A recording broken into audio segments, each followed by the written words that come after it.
Yo, blessed love. This is Max Breeze. It's time for the lions to tell their own story. See? God bless. Blessed love. Yes, Lion Voice Network. Amina, the time has come for the lioness to tell our own story.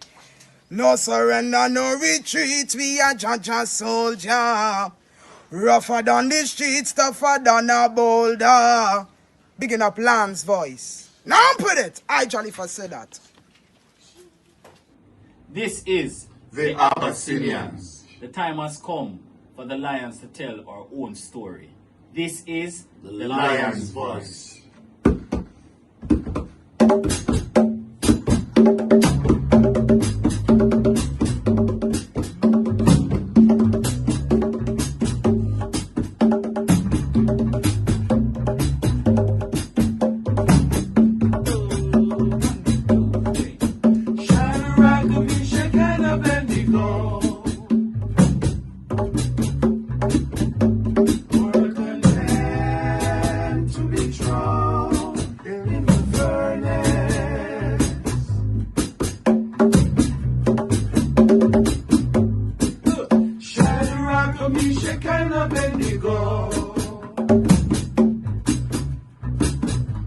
They had no fear at all.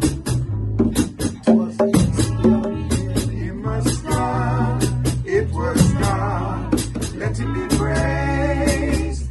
Him was God, it was God, let him be praised. What are you waiting for? Come together, calling from near and far. Know who you are. What are you waiting for? Rally up, it takes the dust. What are you waiting for? Ancestors paved the way for us. Yes, I am Ketis Oyonde, asking, what are you waiting for to come together? The time has come for the lions to tell our own story. This is the lion's voice. African pride, root of all nations, boy. I tried with the lion, the Rastafari. Lion of it tried with lioness like I do. Empress on the front line, we need you. Well, this is Medicine, the steady one, and you are now tuned in to the Lion's Voice Network. What the lion forward for do? Scorch them. Roast and parch them. Empress Manel, a lion scientist. Your role universally unfold. Be told, Blessed love, this is Itege Idama, and it's time for the lioness and the lion's voices to be heard. This is the lion's voice, Rastafari. Greetings, this is Warrior King, and the time has come for the lions and the lioness to tell their own story. This is the lion's voice. Give thanks and praise for the wonderful blessing that's been poured on me. Give thanks and praise. Jah use a yet an instrument to set the people free. Jah give her the powers to chant. Jah give her the powers to chant. Rastafari, the lion's voice. The fittest of the fittest shall survive. My people, open your eyes. Wake up.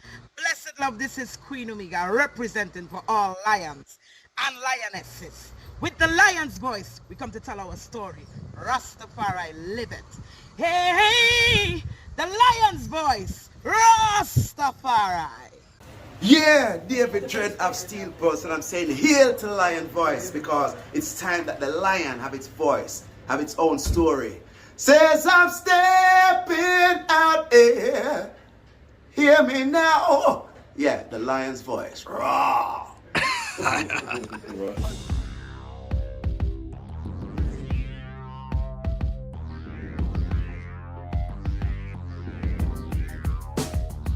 Well, lion voice, tell them that's the people first choice. Lion voice, make the lioness them feel nice. Lion voice, With the lion cubs we sacrifice. Lion voice, got to show the people them the life. Lion voice.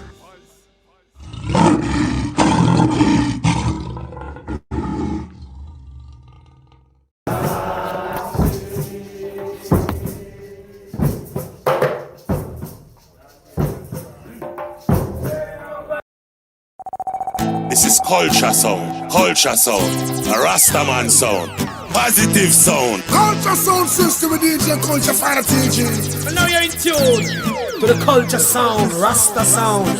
Culture sound, because of DJ Culture Fire TG. I help coming from the true living eye, His Imperial Majesty Emperor Haile Selassie I, who created Zion and earth. He shall not suffer and I foot to be moved. I hold, he that keepeth Ethiopia shall neither slumber nor sleep. Well, youths in the streets right now, riots in your town now, Babylon them burning down. One bad police right now, riots in your town now, Babylon them burning down. No justice, no peace right now, riots in your town now, Babylon them burning down. The fire now cease right now, riots in your town now, Babylon them burning down. The youths them rise against brutality, man a kill another man for your salary. Them train them at the shooting gallery, black and loot, you might lose all your family. Them defend white supremacy, so them see the African as them enemy. Yeah, I'm gonna say culture sound like this for centuries, them sick mentally. That's why we have you out in the streets right now. Riots in your town now, Babylon them burning down. One bad police right now, riots in your town now, Babylon them burning down. No justice, no peace right now, riots in your town now, Babylon them burning down. The fire now cease right now, riots in your town now, Babylon them burning down. Them said them tired of the looting. iRoots Records, an online shop for reggae and dub vinyl, CDs and Rastafari books. Rastafari owned and operated for over 15 years. We ship worldwide. We have many titles from frontline publications in stock. We have 50 plus Akabeka Midnight titles, which we believe is the most of any shop in the world. Special invite for the Lion Pride. Use code Lion's Voice and save 10% store-wide. If you spend $125 or more, the discount goes up to 15%. Visit us online at www.irootsrecords.com. The time has come. 321 Productions and RBG Alliance presents the 3rd annual Conscious Reggae Concert Family Unity Fest, featuring the Abyssinians, Aisha Bell, Mary Isaacs, Ragalux, I Brave, and many more at the Jammings in New Kingston. 2,500 pre-sold, 3,000 at the door. Children under 12 for free. Don't miss the Abyssinians live in Kingston, Jamaica. Can't be missed. History. In the haunting echoes of violence against women in St. Anne, Jamaica, a mysterious vigilante emerges. For the Woman Painted Purple unfolds a gripping narrative of empowerment, retribution, and the pursuit of justice. Brenda and her group sisters bond together in therapy over their common struggles, but soon their group becomes the subject of an investigation. As the vigilante's actions escalate, the relentless detective, Officer Woodley, races to unmask the mystifying figure. For the Woman Painted Purple is a pulse-pounding tale that explores the boundaries of justice, revenge, and the fighting spirit. This thrilling saga delves into the complexities of dealing with mental health, coping with domestic abuse, and finding love after. Own your copy today. Visit www.devonnygreen.com.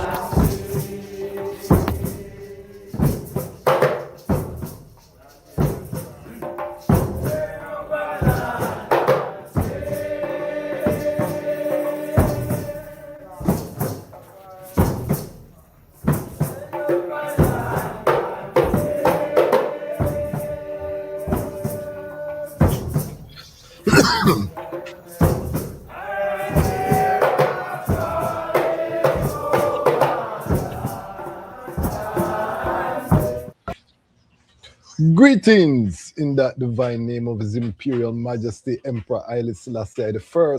Glory and honor in the name of his chosen queen, Empress Waziri Menen. My name is Kwasi Bansu, aka the Chasmaj Kwasi, aka Ras Kwasi, aka the Reading Ras, aka the Pan-African Happy Man, creative industry attorney. I'm an author, I'm an artist, I'm an actionist, and right now I am the host of Lion Voice Live. Welcome to Lion Voice Live, and welcome to the Lion Voice Network, where the lions are telling our own story. Today, we have a very special episode we are going to be doing a deep dive into His Majesty's speech to the League of Nations. We don't have a guest today. You know, the original Lion Voice, for those who have been with us from time, know that the Saturday episodes usually H.I.M just reason on different topics and we go into the comments and we have a reasoning. But because we have so many guest requests, so many, you know, the channel is taking on life, you know what I mean? So almost every day ones reach out to be featured on the platform. But sometimes I still want to preserve that intimate one-on-one that we have as the Lion Pride and Reason with I family, just one-on-one. We'll return with the guests Wednesday. Actually, we have a pop-up episode coming on Tuesday. So stay tuned for our pop-up episode coming up. But we want to still have our intimate episode so we can go deep into some topics. And today we want to go into the League of Nations speech because June 30th is coming and that will mark the 90th anniversary of His Majesty's speech to the League of Nations. And this is one of the seminal moments of the Rastafari Livity. We have many charismatic elders, personalities within the Rastafari family, and sometimes we can get overly focused on these personalities and characteristics, and then, you know, the source of the energy, the one who was found worthy, and we're going to talk about that, the one who was found worthy to open the book and to loose the 7 seals thereof. We don't spend so much time. We take it for granted that everyone has the same information about His Majesty. But when you reason with the Rastafari family globally, you find out many people's knowledge is shaky. And a lot of that even sometimes lead people to disrespect His Majesty or to minimize or brush His Majesty aside or pretend that they know more about life than His Majesty. Them are guiding a better path than His Majesty, and His Majesty is some kind of regular guy out a road. This is how it's treated, even amongst I as Rastafari. So one of the things I want to do with this platform is to restore Rastafari movement to its rightful head, which is Kadamawi Haile Selassie. I feel one of the reasons we have not achieved more, and I'm not taking away what we have achieved because we have achieved great things, but one of the reasons that we don't see more institutions, more schools, more health centers, more physical, tangible economic development and progress is because we have not put Haile Selassie I in the forefront as he should be. He was found worthy. He deserved the praise, the accolades. That's the difference with His Majesty and your, you know, esteemed elder out the road that you may look up to and revere. Yes, you know what I mean, I love my Asians and I was blessed to be able to sit at the foot of legendary elders and soak in the knowledge, but that does not, their knowledge does not supersede His Majesty. And this is why even though you see we have all kind of people on the platform, I personally always keep a biblical framework because that's how I was taught coming in. That's the framework that His Majesty used. You know, so I always maintain that biblical framework. I don't stop at the Bible. That's maybe where I would deviate from some of my brethren who are only biblical, you know, that just, you know, we look at extra biblical sources. The Bible is like the crib notes. It's giving you the framework, but there's so much more knowledge, and His Majesty was very clear that we should seek secular knowledge, all types of knowledge to supplement. But I use the biblical framework as an anchor, as someone who has studied law and noted very carefully that when the Constitution of Ethiopia was promulgated in 1931, that the Solomonic dynasty was put front, you know, and center, establishing the bloodline and the kingdom of David, and all of these things that we read about biblically makes it so that I cannot shove the biblical side to this side. That's I.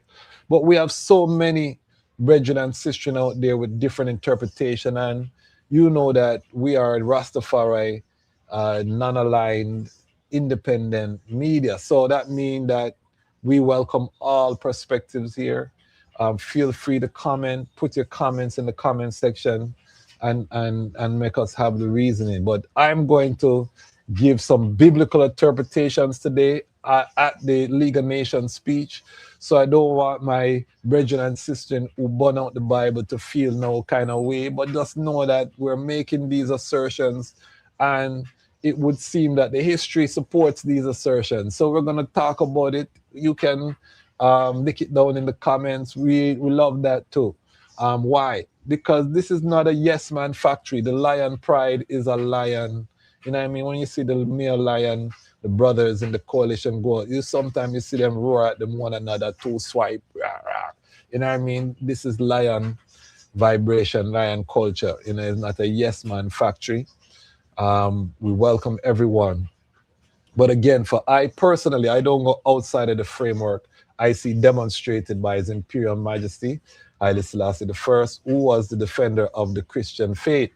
And when I see an elder whose works exceed His Majesty, then I may switch to that elder and say, yeah, man, I the eye, but I don't see that. You know what I mean? I don't see anyone on earth achievements coming close to what I see Kadamari Haile Selassie I achieve. And so I have to stay right there. So, you know what I mean? That is I personally. And I think if you want to deviate from His mighty teaching, don't call yourself Rastafari or even Rasta. Call yourself something else. You know what I mean? Why you take the man name and then you have a completely different teaching? You know what I mean? That don't make no sense to I. Just call yourself Pan-African. We love you. Same way.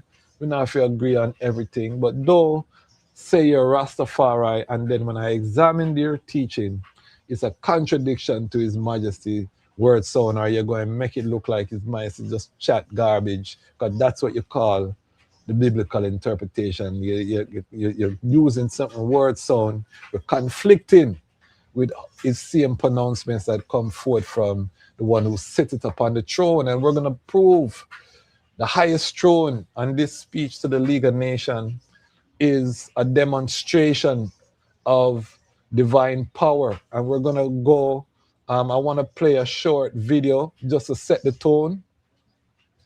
You know what I mean? I just want to set the tone for the reasoning. And again, everyone can say what they want to say. But for Ethiopia stand, you know, they have a testimony that they submitted to the nations, and you can't tell them what to say because they were never conquered. You know what I mean? And we're going to talk about the war. I'm reading a book by Anthony Makler, Haile Selassie's War. So even while the speech is being made, His Majesty during the exile at one of his lowest points, it's a serious meditation for any Rastafari, because remember, His Majesty was called a coward by some of the most fiery, you know, man in the realm, because he's the first emperor to ever leave during an active conflict. So as a leader, sometimes it's a lonely road, you know what I mean? But as the one with the vision, the one with the calling, the one who have the ultimate responsibility that history would put, you have to step outside even of your own family members to secure the justice. You know what I mean? So it's a serious meditation, but it's something that we want to look at carefully. So I'm going to play a video, a little clip, just to set the tone for the reasoning today. Let your brethren and sisters know tonight we are going deep into Haile Selassie I's speech to the League of Nations. The 90th anniversary is coming up, and so we want to commemorate on this channel. I'm also going to be advocating for June 30th to be one of the Rastafari celebrated Isla Days. It's not universally celebrated amongst I and I, and as Lion Voice Network, we want to change that. So we want this to be one of the celebrated Isla Day. All right, so we have it here. We're gonna just play. Let me know if you can hear the sound. Hit a like button, hit an emoji. Je dirais mieux toute ma pensée avec toute la force de mon esprit et de mon cœur en parlant en amharique. እኔ ቀዳማዊ ኃይለ ሥላሴ የኢትዮጵያ ንጉሠ ነገሥት የዛሬ 8 ወር 50 መንግስታት የዓለምን መንግስታት ሕግ የተላለፈ የአጥቂነት ጦርነት መደረጉን አረጋግጠው ካስታወቁ በኋላ ለሕዝቤ ይደረግለታል የተባለውን እርዳታ የሚገባውንም ትክክለኛ ፍርድ ለመጠየቅ ዛሬ በዚህ ቀርቤያለሁ።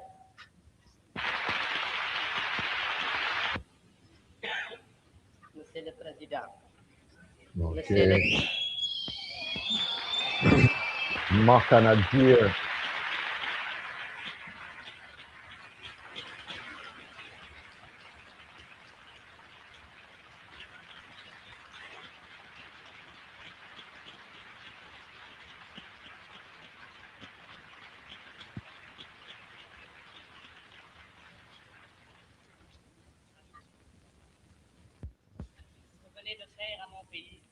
All right, so we stop it right there.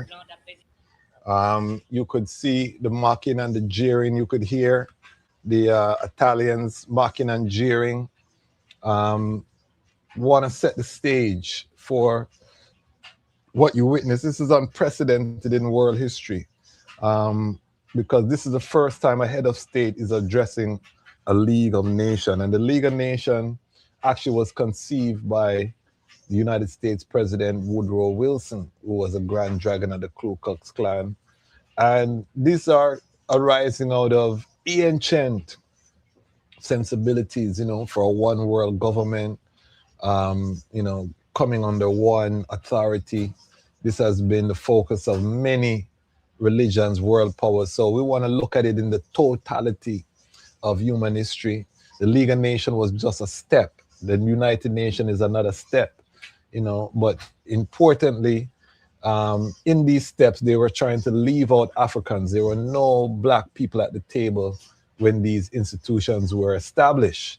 Now, a young Rastafari Makonnen or Rastafari Makonnen advocates, and through his diplomacy, his knowledge of what's happening, as Ethiopia admitted into the League of Nations in 1923.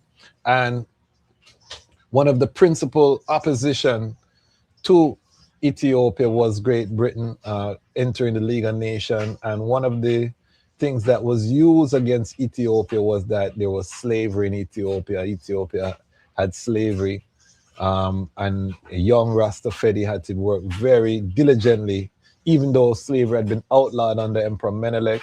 He had to work very diligently to eradicate slavery in the far reaches of the empire. Because remember, at this time, the central government doesn't have full authority over the kingdoms of Ethiopia.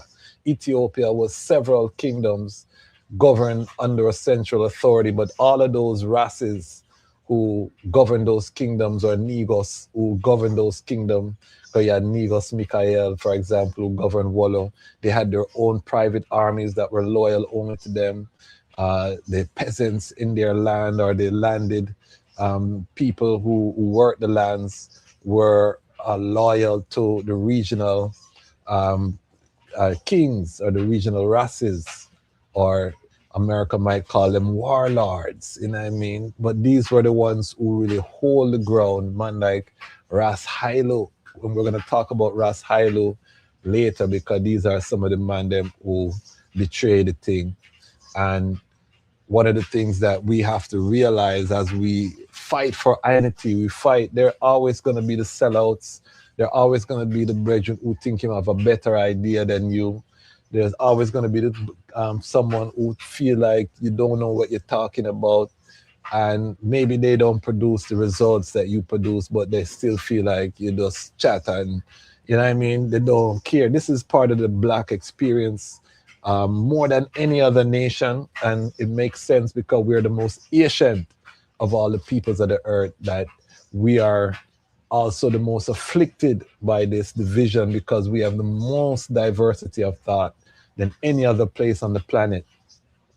One of the things that you will know when you go to Africa is how many different languages, how many different authorities are in one region, one what they would call nation state. You look at Ghana, you look at all of them. It's not just, we talk about the major kingdoms like the Ashanti, the Ga, the Ewe, but you have hundreds and maybe in some places thousands of languages, authorities, and some of them have fealty to others, and there's a hierarchy.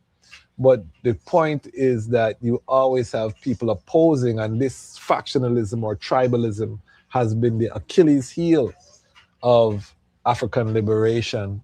And Europe has not been immune to it. Europe has fought several wars and is on the brink of fighting another great war with Russia over these same sentiments. So it's a human condition. So it's not isolated to Ethiopia.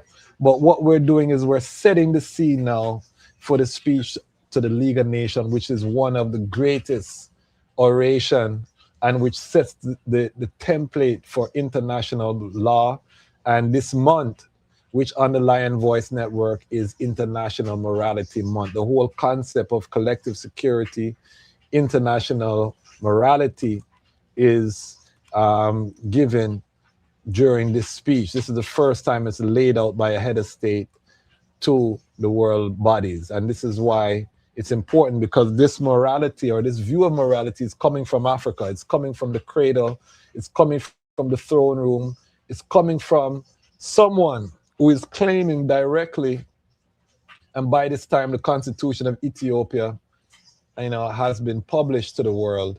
So it's coming from the throne of David, which would have a lot of significance to the ones who use a biblical interpretation, because in the Revelation it talks about the Lion of Judah shall prevail. It talks about smiting the nations with a double-edged sword that cometh from his mouth, which is the word of truth. We're going to go through all of them things. And what I'm saying is one of the things I love about Rastafari is that, like it or not, you can agree or disagree, but the history is there. There will never be another head of state to be the first to address a body of nations like His Majesty Kadamari, Haile Selassie I. There'll never be, you can be second. So even if them Jesus or whoever them call want come and talk to the nation and kick down the door at the UN, him still are going to be the second, because His Majesty don't do that already in righteousness, which is the key, because he could go up there with foolishness and talk some foolishness, and it don't carry the weight, it don't carry the power. We're also going to talk about the prophecy that also was fulfilled, because he spoke the word. And remember, you can always go somewhere, chat up your mouth where you think going to happen, and it don't happen. We take for granted that he was correct, but he was correct. You know what I mean?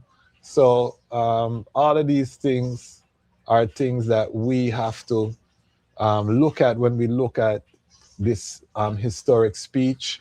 If you're joining us live, we are the Lion's Voice Network, and we are talking today about Haile Selassie I's historic speech to the League of Nations. June 30th is fast coming upon us, which is going to be the 90th anniversary of this speech to the League of Nations.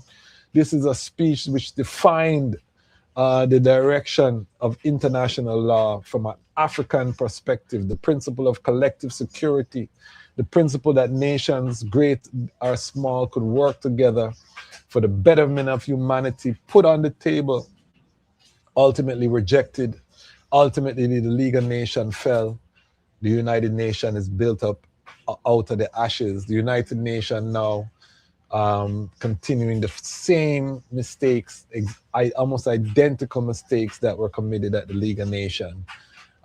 Yet still, His Majesty says the United Nations is the last hope for humanity. So we're watching what's going to happen with the United Nations, if it's going to be reformed, if it's, someone is going to rise up out of the nations and live up to the principles outlined in the Charter, which are being totally disregarded, or whether the United Nations will follow in the footsteps of the League of Nations and crash and another entity be brought forward in its wake.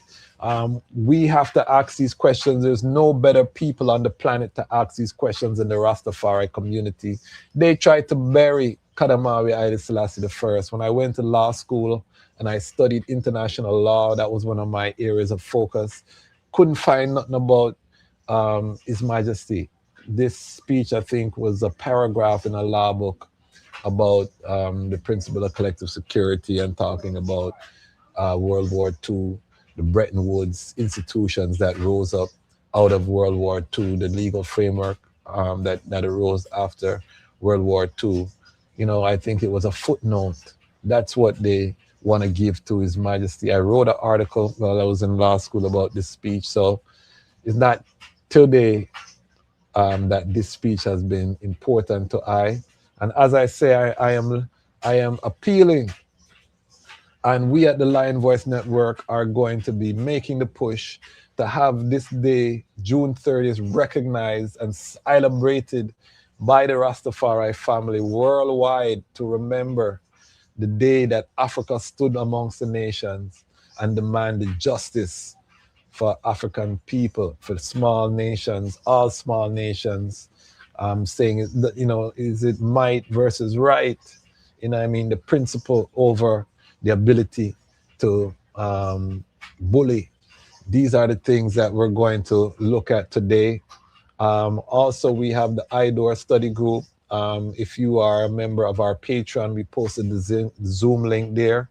So right after this, we're going to be in the IDOR and we're in the legal and constitutional section of the selected speeches. So we're going to be looking at some of the laws and ordinances that were set up by His Majesty. Structure, you know, we sometimes minimize the importance of structure. This is one of the areas that we went off track in Rastafari, where ones use the IRITs, you know, because of the IRITs, you do what you feel like. The IRITs, loosey-goosey, I call it, you know what I mean? There's no structure. So we just a reason and a talk, and you burn the chalice, and years go by and no progress. This is not Rastafari liberty. You know, we have to make a clear distinction. This is brethren reasoning and having a good time, but that's not Rastafari. I want the item look at the pace of work as exemplified by His Imperial Majesty, and you'll understand that Haile Selassie I, the principle, you know what I mean, that we embody within a physical reality is one of institution building. It's a building, it's a creative and creation force. You shall know them by their fruits. Remember these things, you know. You know a man by his fruits. This is how the people start to hail His Majesty as the Almighty, or to cite the divinity, because of the production, the ability to produce and to manifest, to change reality. Not every human being is imbued with this gift, you know what I mean, for literally change how a society operate and function. You can talk about it, you can chat about it, you know, but to get it done is another level of power. And when we examine His Majesty, we find nothing like this in the historical record in the modern era.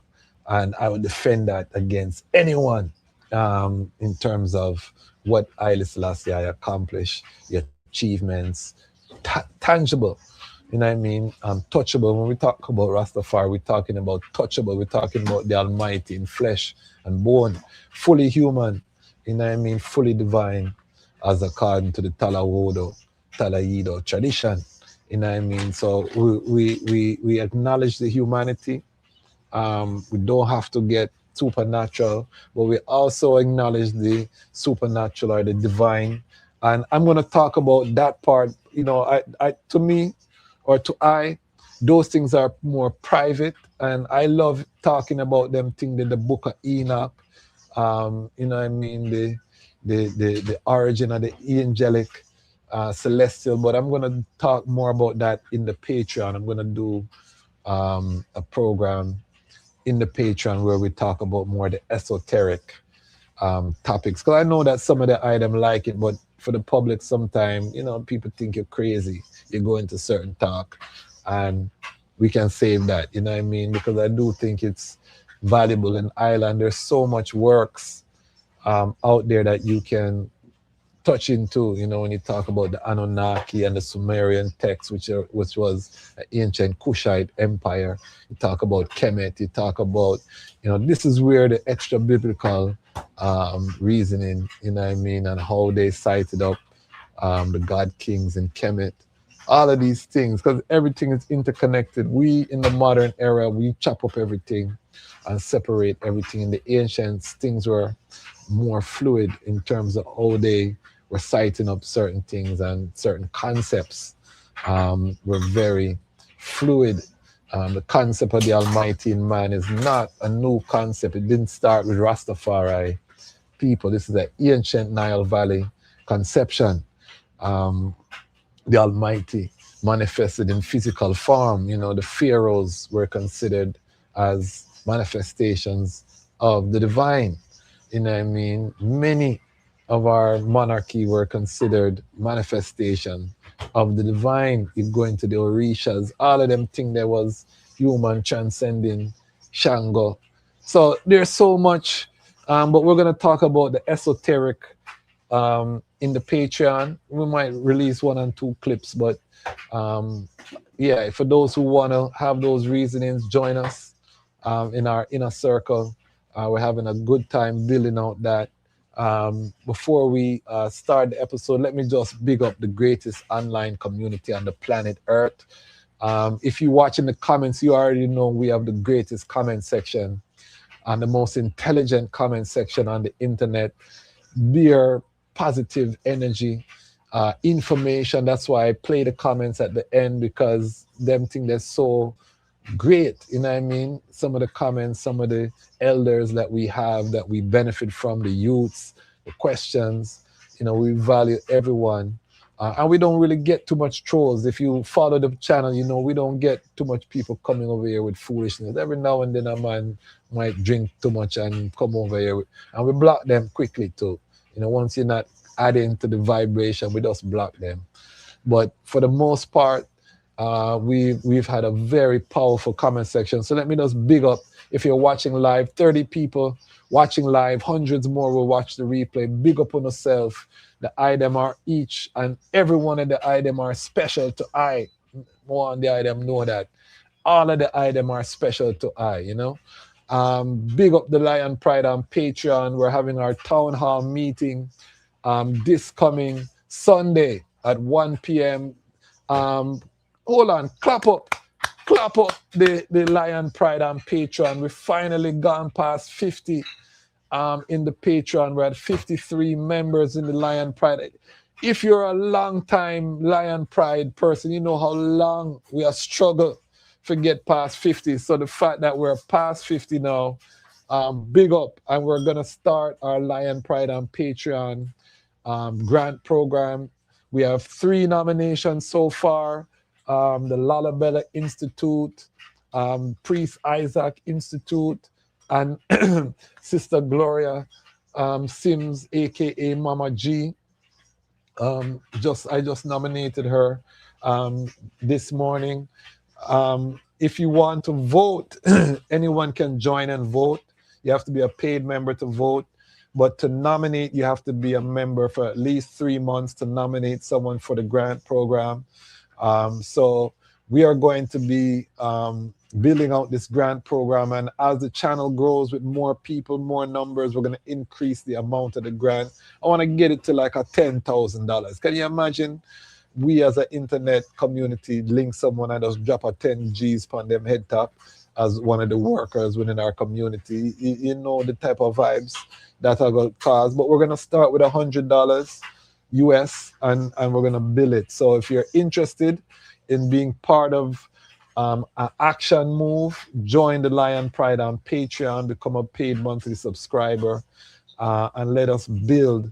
And our monthly subscribers also are critical in helping with guests on the show, referrals for advertisers, all of our community that we're building. Everybody plays their role.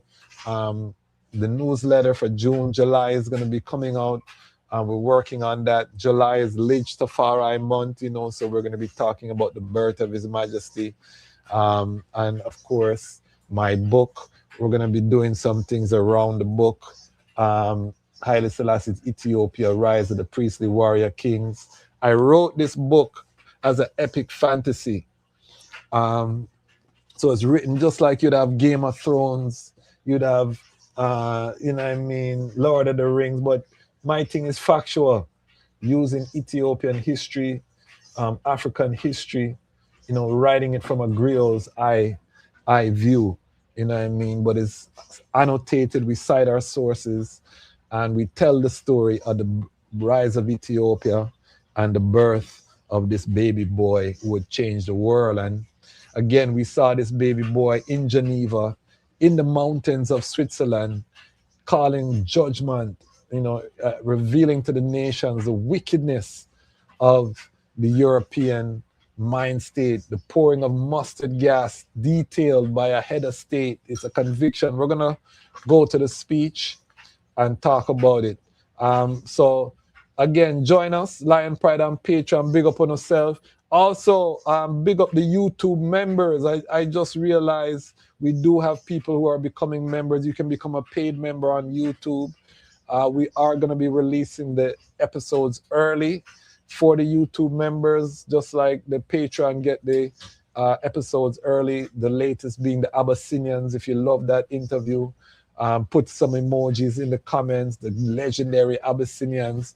We have a lot of big interviews getting ready to drop, so you get early access to them interviews there. And there are other benefits as well.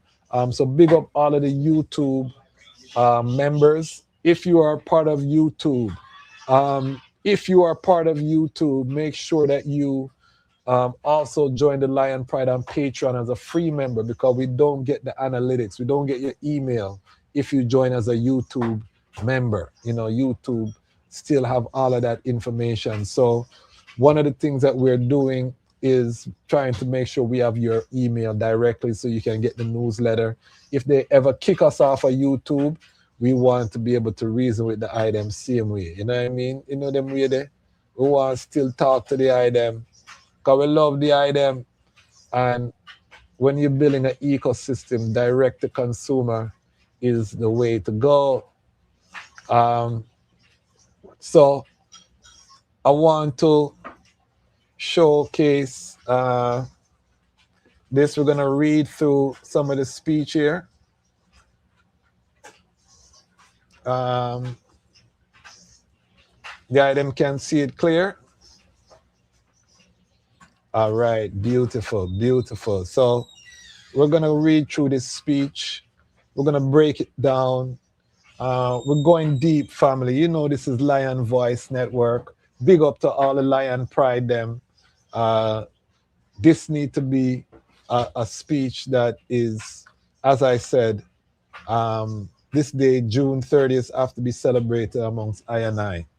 All right, so it starts. Let me just say glory to word, glory to the sound, glory to the Holy One of creation, His Imperial Majesty Emperor Haile Selassie I, King of Kings and the conquering Lion of the tribe of Judah.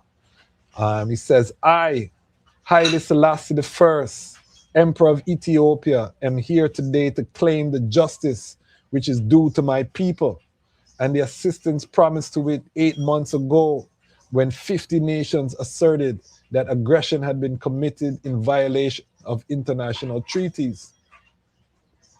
There is no precedent for a head of state himself speaking in this assembly, but there is also no precedent for a people being the victim of such injustice and being at present threatened by abandonment to its aggressor. Also, there has never before been an example of a government proceeding to the systematic extermination of a nation by barbarous means, in violation of the most solemn promises made by the nations of the earth, that there should not be used against innocent human beings the terrible poison of harmful gases. It is to defend a people struggling for its age-old independence that the head of Ethiopian empire has come to Geneva to fulfill this supreme duty after himself fought at the head of his armies. So I want the item to understand what we are talking about here. From the very first, declare his name, Haile Selassie I. And one of the things that we have to understand that's very important about this is that Haile Selassie I spoke in Amharic, meaning as an unconquered king, instead of coming, and he spoke the beginning in French, because he was very fluent in French, he knew English, he knew German, he could have spoken a European language. But he's also sending a message to the generation. I'm talking my own tongue. I'm not going to come talk this European tongue. I'm going to tell you the truth from my perspective as an unconquered King of Kings. You understand?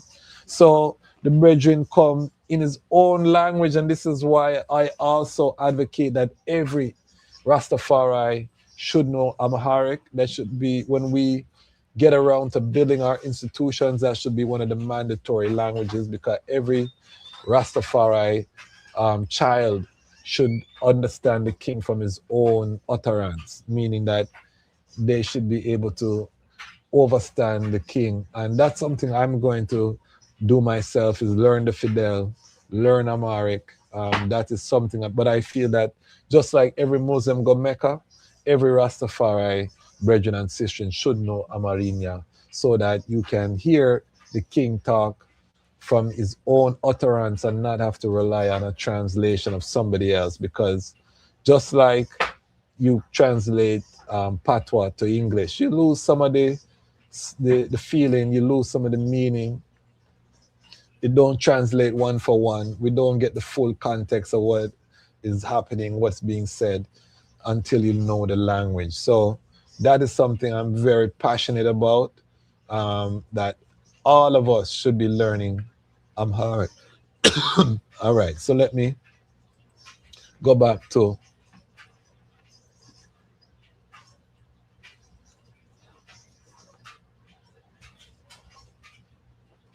all right. I pray to the Almighty God that he spare the nations the terrible sufferings that have just been inflicted on my people, and of which the chiefs who accompany me here have been the horrified witnesses. It is my duty to inform governments assembled in Geneva, responsible as they are for the lives of millions of men and women and children, of the deadly peril which threatens them, by describing to them the fate which has been suffered by Ethiopia. It is not only upon warriors that the Italian government has made war. It has above all attacked populations far removed from hostilities in order to terrorize and exterminate them. At the beginning, toward the end of 1935, and let me stick a pin there, because for those who don't know the history of World War II,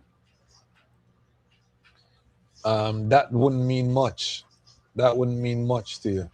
But if you realize that this is 1936, before the carpet bombing of London and Paris by the German Blitzkrieg, before the bombing of Germany, this is Ismaili warning them that this new modern war that is coming is not just military targets. They're going to look to exterminate population centers far removed from war. And this happened in Europe. Europe was destroyed after World War II and rebuilt by the United States through the Marshall Plan. We have to know this history. These are basic historical facts. So in 1936, none of this was the reality for Europe. All of their capitals were moving same way, business as usual.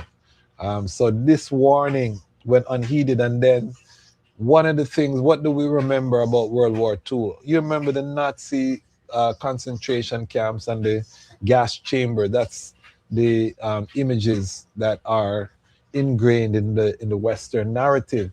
But as Myers telling you, Ethiopia, they didn't have gas chambers. They were falling gas from the sky. You know what I mean? I have a song that they rain mustard gas from the sky. So death literally falling from the sky. You look at that from a biblical apocalyptic You know what I mean? You can't run from that. Your skin will peel, burn, your lungs. You know what I mean? This thing was they fit crop duster planes with mustard gas and just sprayed day and night, just spraying the place with this gas. So we are told in the West about this terrible affliction of gas chambers, of concentration camps, but they never mention the atrocities meted out upon the black population of Ethiopia through mustard gas, through indiscriminate bombing of population centers. So if you're just joining us, we're reading through the League of Nations speech. This is one of the seminal international law works established by an African head of state, erased from the history books, not mentioned in all of the international conflict, the MOU that's going on right now in the Middle East, and they wouldn't mention the issues that were brought up here. You know what I mean? In the case of the MOU, it's a small nation preventing peace by larger nations by their inability to adhere to the ceasefire. However, you know, His Majesty is saying there has to be a standard internationally of how we govern ourselves as nations. So let's continue. At the beginning, toward the end of 1935, Italian aircraft hurled upon my army's bombs of tear gas. Their effects were but slight. The soldiers learned to scatter, waiting until the wind had rapidly dispersed the poisonous gases. The Italian aircraft then resorted to mustard gas. Barrels of liquids were hurled upon armed groups, but this means also was not effective. The liquid affected only a few soldiers, and barrels upon the ground were themselves a warning to troops and to the populations of the danger. It was at this time, it was at the time when operations for encircling of Makale were taking place that the Italian command, fearing a rout, followed a procedure which is now my duty to denounce to the world. Special sprayers were installed on board aircraft so they could vaporize over vast areas of territory, a fine death-dealing rain. Groups of 9, 15, 18 aircraft followed one another so that the fog issuing from them formed a continuous sheet. It was thus that, from the end of January 1936, soldiers, women, children, cattle, rivers, lakes, and pastures were drenched continually with this deadly rain, in order to kill off systematically all living creatures. In order to more surely poison waters and pastures, the Italian command made its aircraft pass over and over again. That was its chief method of warfare. So when we go to the biblical narrative, who is His Majesty fighting? When it said the beast shall make war with the lamb and the lamb shall overcome him, what enemy seeks to exterminate all living life? Ponder and think about it. You know what I mean? Who was he really fighting? Because we know that the Mussolini, all of these are the puppets that are sent out to do the bidding. But who is giving these orders to exterminate all living things? Think about that carefully when we ask who was being fought. And one of the reasons that they did that, because the Ethiopians were doing better than they anticipated. You know what I mean? The armies like Ras Tafari, who listened to His Majesty and did guerrilla war tactics, were having more success than the Italians thought. You know, you had man leaping onto tanks, stabbing down into the tank and killing off the tank operators. The Ethiopian them figured out the thing, you know what I mean? Wave attacks. The Italians weren't ready, so they had to resort to this type of poisonous bombing, unprecedented since that time, in that time, and since that time, a death-dealing rain. And His Majesty coming as the head of state to testify, he's putting this into the historical record.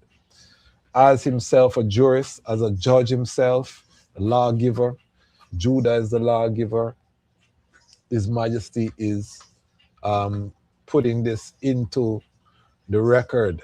So it's serious, you know what I mean? The Italian military did not fight a conventional war. You know, they were confronted and courageous, technologically outmatched. The Ethiopian patriots, but the fascists unleashed unprecedented chemical warfare.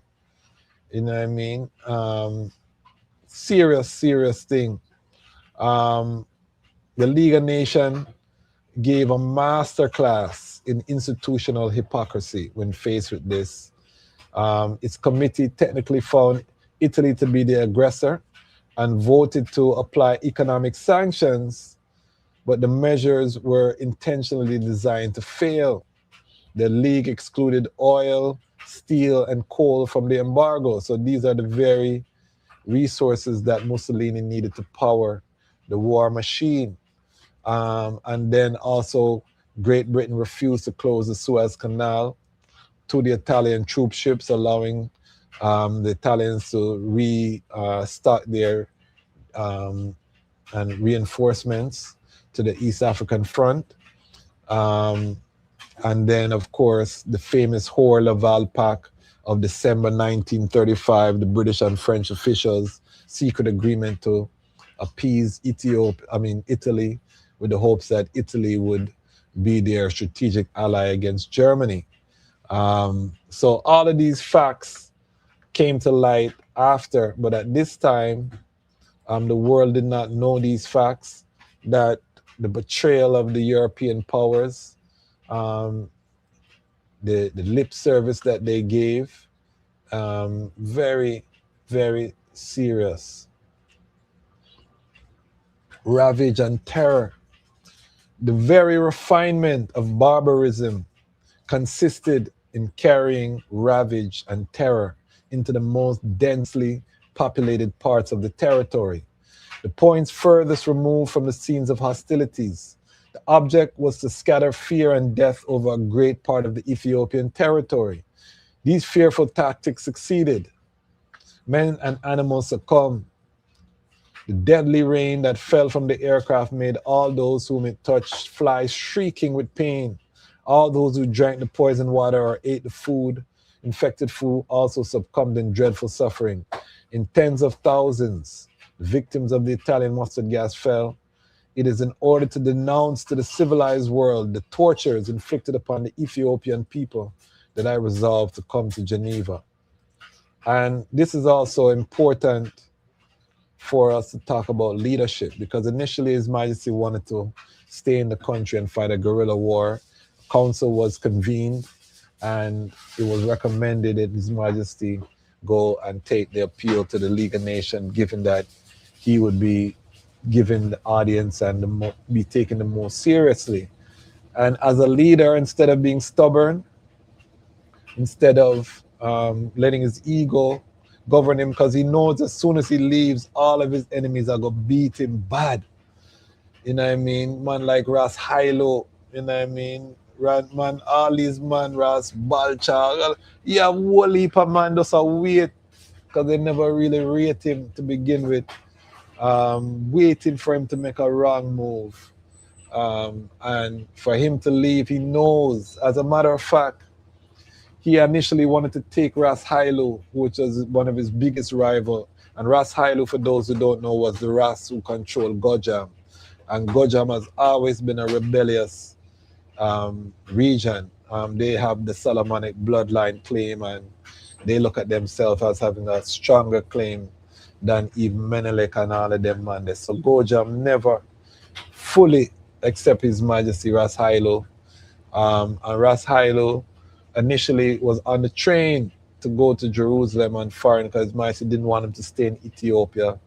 And the British wouldn't let him come. And there's the argument that could be made that the British wouldn't let Ras Haile come because they wanted him to go back, because ultimately he went back to Addis and he pledged fealty to the Italians.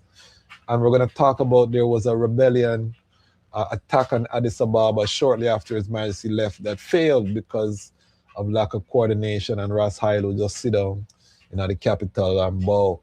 And no disrespect to Ras Haile family members, because I know we have a big following in Ethiopia and they will watch, members of the royal bloodline do watch this program.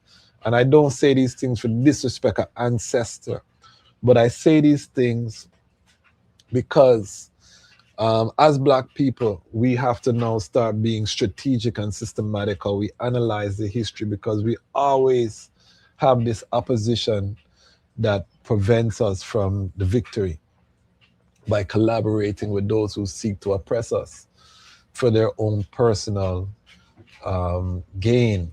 Sometimes we just have to accept, say, it's not our time in history, and this person have an anointing for do a work, and let me just support him because it's better for my people.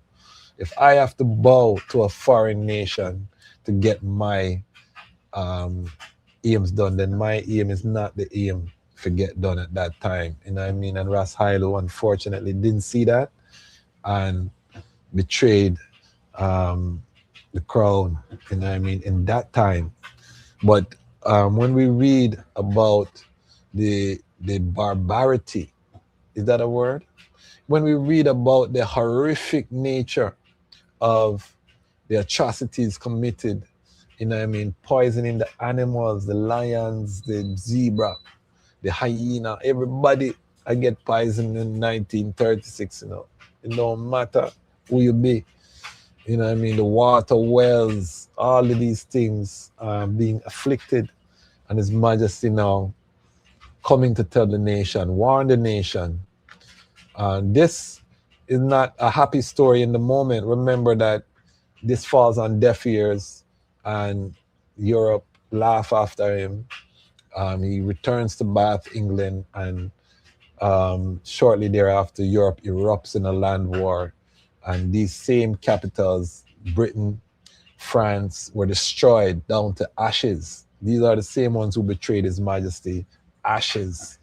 Italy, you know what I mean? All of these places gone down. So we have to look at the totality. Garvey couldn't see these things because he was in his feelings too, you know what I mean? But this is the reality that happened. Those who rise against him, ashes, you know what I mean? Rubble, the history record that, you know what I mean? That is not the Chasmaj Kwasi who said that. All right. So let's continue here.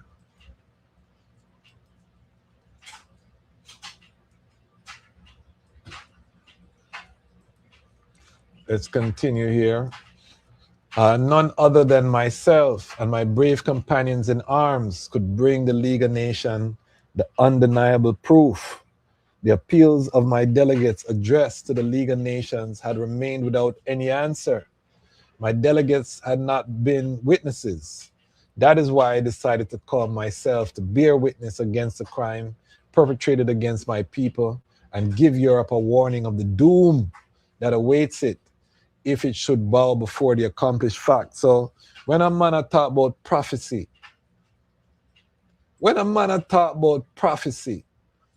see there, 1936, this is before World War II, man, tell them the accomplished doom that awaits. You know what I mean? So to come before the nation, first head of state ever in the history book to address a world body, come before the nation and chuck them type of prophecy in them chest corner.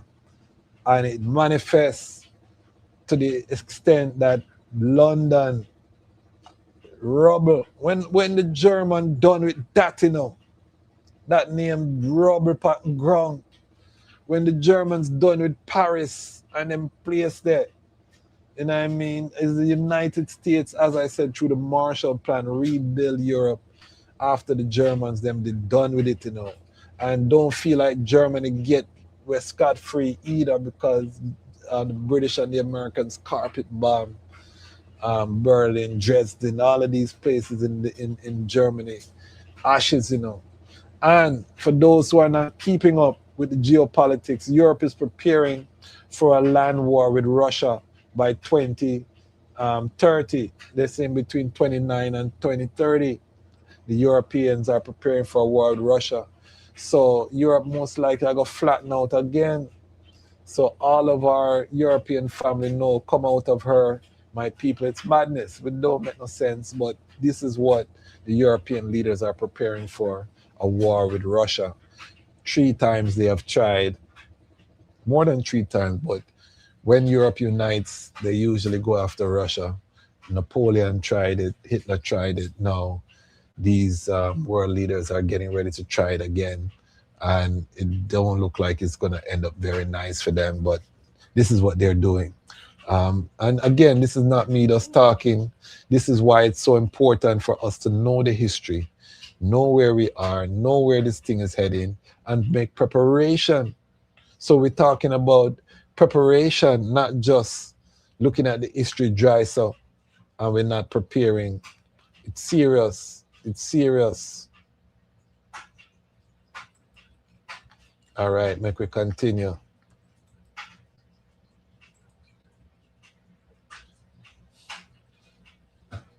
It is necessary to remind the assembly of the various stages of the Ethiopian drama.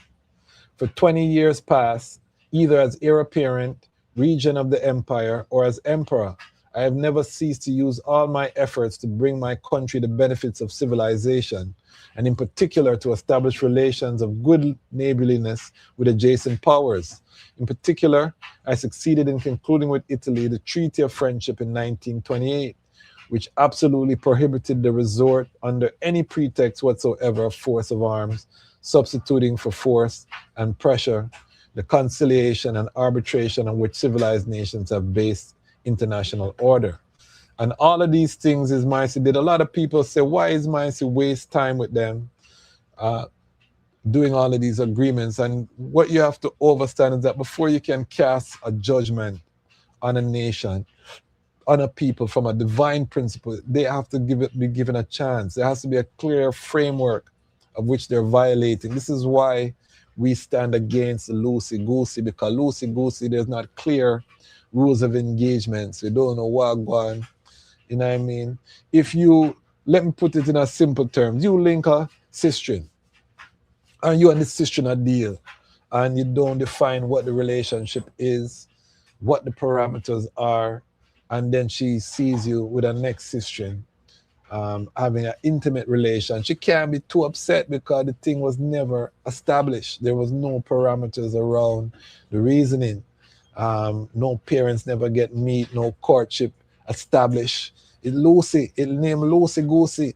You know what I mean? So you can cast judgment. However, if you're with a brethren and you reason and you agree, you're my one and only, we're going to be monogamous, there's no other people in this, and then you come and see a brethren with a next sister, and then that speaks to the brethren character, because he's a liar. He has breached that agreement. And this is why the gallus culture and the womanizing culture, you know what I mean, is not productive, because most of the time the man them a lie.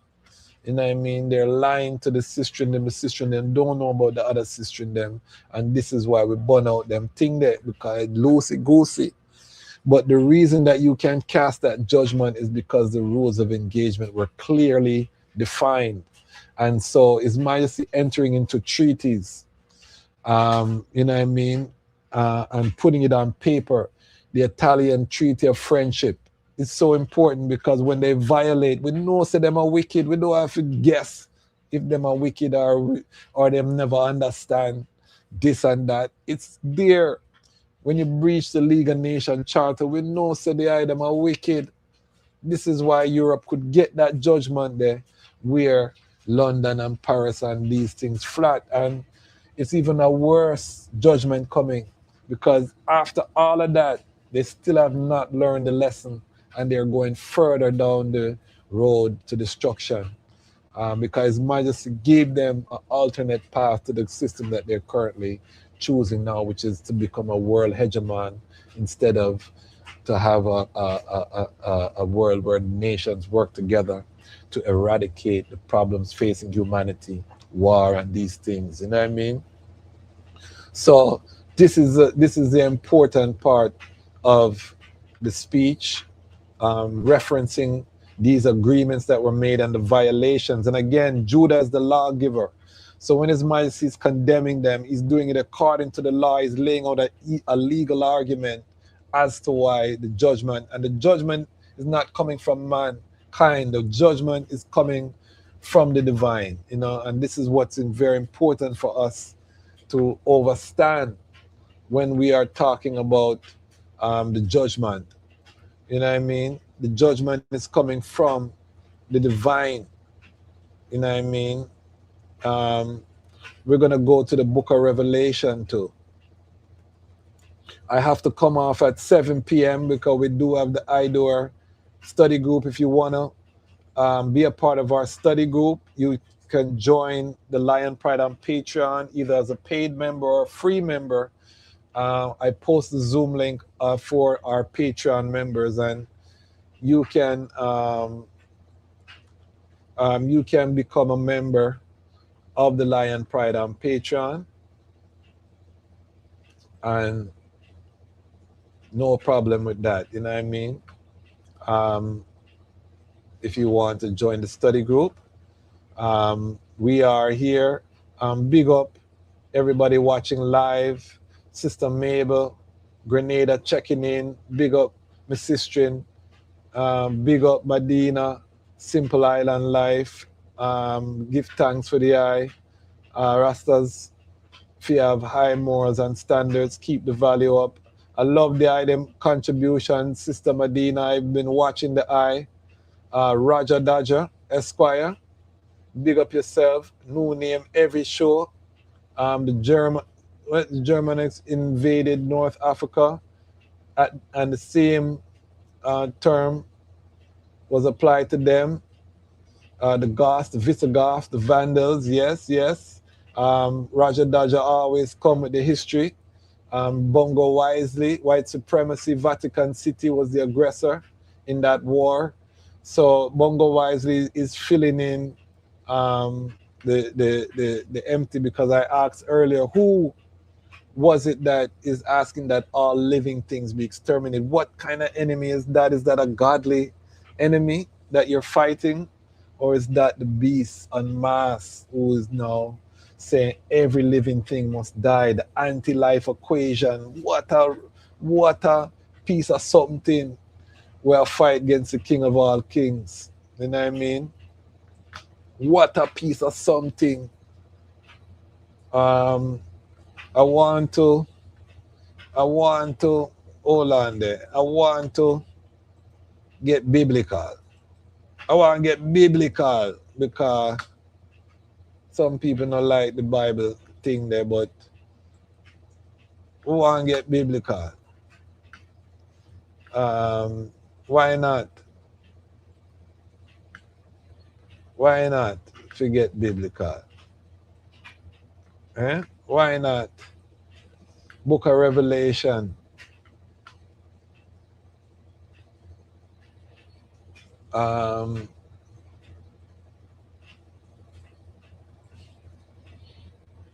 1:16. And he had in his right hand 7 stars, and out his mouth went a sharp, two-edged sword, and his countenance was the sun shineth in its strength, in his strength. So Ethiopia, we know 13 months of sunshine. You know what I mean? Serious thing. So that is one of the things that come to mind, is that sword that he used to smite the nation, which is the word. You know what I mean? So I want us to keep that vision. And remember, when we read prophecy, we're not reading the person seeing the visions is writing what they saw in the vision. It doesn't mean it's in a chronological order. You know, he's seeing things from a future standpoint, and he's blocking his sound. And of course, Revelation 5:5, and one of the elders said unto I, weep not, behold, the Lion of the tribe of Judah, the root of David, has prevailed to open the book and to loose the 7 seals thereof. You see me I say? These are the seminal things. These are the seminal passages that our elders shared with us when they were talking about some of these sayings, and I'll go into some of them more. But again, it cannot be denied that His Majesty stood before the nation, the first head of state to address. Remember, in these days, heads of state didn't travel outside the country. The security risk of a heads of state, and this is why the lion don't fear. You know what I mean? It was considered very risky. You know what I mean? Anything can happen to you. You leave your country, you're not in control. The Majesty trod all over the earth. You know what I mean? Trod to every nation, come to your yard. He's the one who started this trend of world leaders addressing international bodies. Kadamawi, Haile Selassie I. So it really is a joy. Let me go back. We're going to go back and seal up. I have to come off at 7 o'clock for the IDOR study group. You can join. You can join the Patreon for free and be a part of the study group. Okay, let's continue. In its report of October 5th, 1935, the Committee of 13 recognized my effort and the results that I have achieved. The government thought that the entry of Ethiopia into the League, while giving that country a new guarantee for the maintenance of her territorial integrity and independence, would help her to reach a higher level of civilization. It does not seem that in Ethiopia today there is more disorder and insecurity than in 1923. On the contrary, the country is more united and the central power is better obeyed. I should have procured still greater results for my people if obstacle of every kind had not been put in the way by the Italian government, the government which stirred up revolt and armed rebels.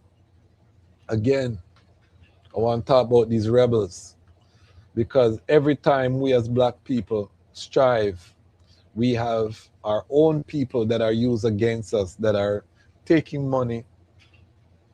And we just have to accept this at this point. There's nothing we can do about it. And this is why we build up groups like Lion Pride, and we search for groups of like-minded people right now. We can't complain about what the majority is doing, what they're not doing. Right now, the best thing we can do is find like-minded groups, and we just do the work and know that the opposition is going to come, and we prepare to address the opposition as it arises. You know, and this is why I seek like-minded people who acknowledge the power of His Majesty. If a man is not dealing with His Majesty, I not too have to unite with him. You know what I mean? We can respect him, and I'll see what he's dealing with. But what I realize is most of these ones who not following the King teachings, who say they are Rastafari, have no collective works to produce. They might be individually well off or doing something for themselves or their family, but collectively, me not see what they have built for the community. Me not see what they are doing. You know what I mean? That is greater than what Kadamari Haile Selassie set before I as the work to do the Rastafari creed. So I might have to stay with like-minded people, meaning people who deal with His Majesty and thing. And I also want to, before I get forward, I want to acknowledge my sister in here, Medina, Simple Island Life. Come and notice, say you really come on board and you've been pushing people to like and subscribe and give thanks. You know what I mean? I really appreciate love that I've noticed, and I've been wanting to say something during the live broadcast, but I haven't had an opportunity. So I just want to welcome the sister and say that there is notice, and we love the eye over here. And again, we have the greatest online community on the planet, and it just keeps getting bigger and better. We add new family, all the time. You know, someone come, Raja Daja just come in, and you know what I mean, other ones come in along the way, Johnny Johnson. You know, we have our own family members, Ras Roots, Bongo Wisely, H Tafari. You know, we have our own family members here at the Lion Pride, and I love how the family is filling out and growing. If you're watching us for the first time, welcome. Rastafari Independent Non-Aligned Media is here.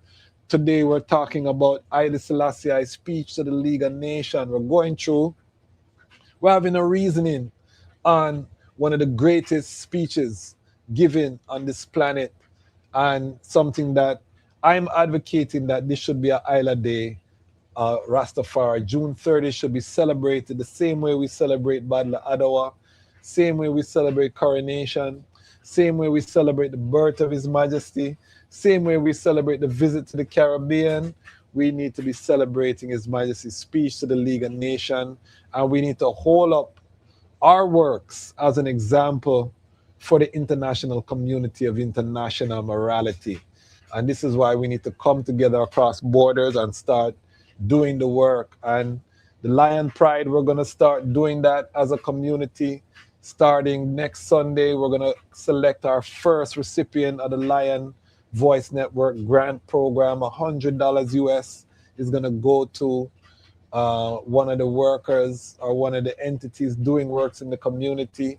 And I'll ask our viewers, I'll ask other platforms to match those funds, you know what I mean? So if you feel like there's more, we'll share that person's information, and we just give them a love infusion, you know, some capital. My vision for the redemption arc, you know, because a blockbuster film that we are part of, Life is a blockbuster film.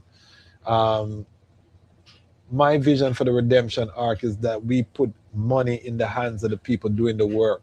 My redemption arc is not a fantasy arc where we reinvent the wheel every time we want to do our work. My thing is somebody's already doing that work there where we want done and they need help. So how can we as a global family identify these ones and put money in them and give them some encouragement, because you're treading on the battlefield for so long and your light bill won't pay, and boy, you can't talk because you are raise money for everyone else out there and your business not pretty.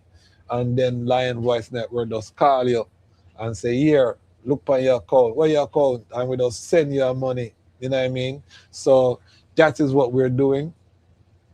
As the Lion Pride on Patreon, 53 strong in the Lion Pride on Patreon, and we're on our road to 100 strong. We want to get to 100 members in the Patreon, and as we grow, again, I want to see that number get to 10,000 US, where we can just drop 10,000 US on somebody head top a month time that we select here. You know, when we hit 100,000 in the Patreon, or 80,000 in the Patreon, and we have the money, we can do these things, you know. So we're gonna start small and we build up the principle, because the item know my vision already. 50,000 members of the Lion Pride on Patreon, or the Lion Pride in general. When we bring a guest on the platform, the guests share their information. 50,000 people give them $10, and they wake up with 500,000 in their account. These are the workers. What are they going to do when they're now funded to do the work? This is how we can impact change, you know what I mean? So this is important, you know what I mean? Bongo Wise said June 30th is Rastafari's Juneteenth.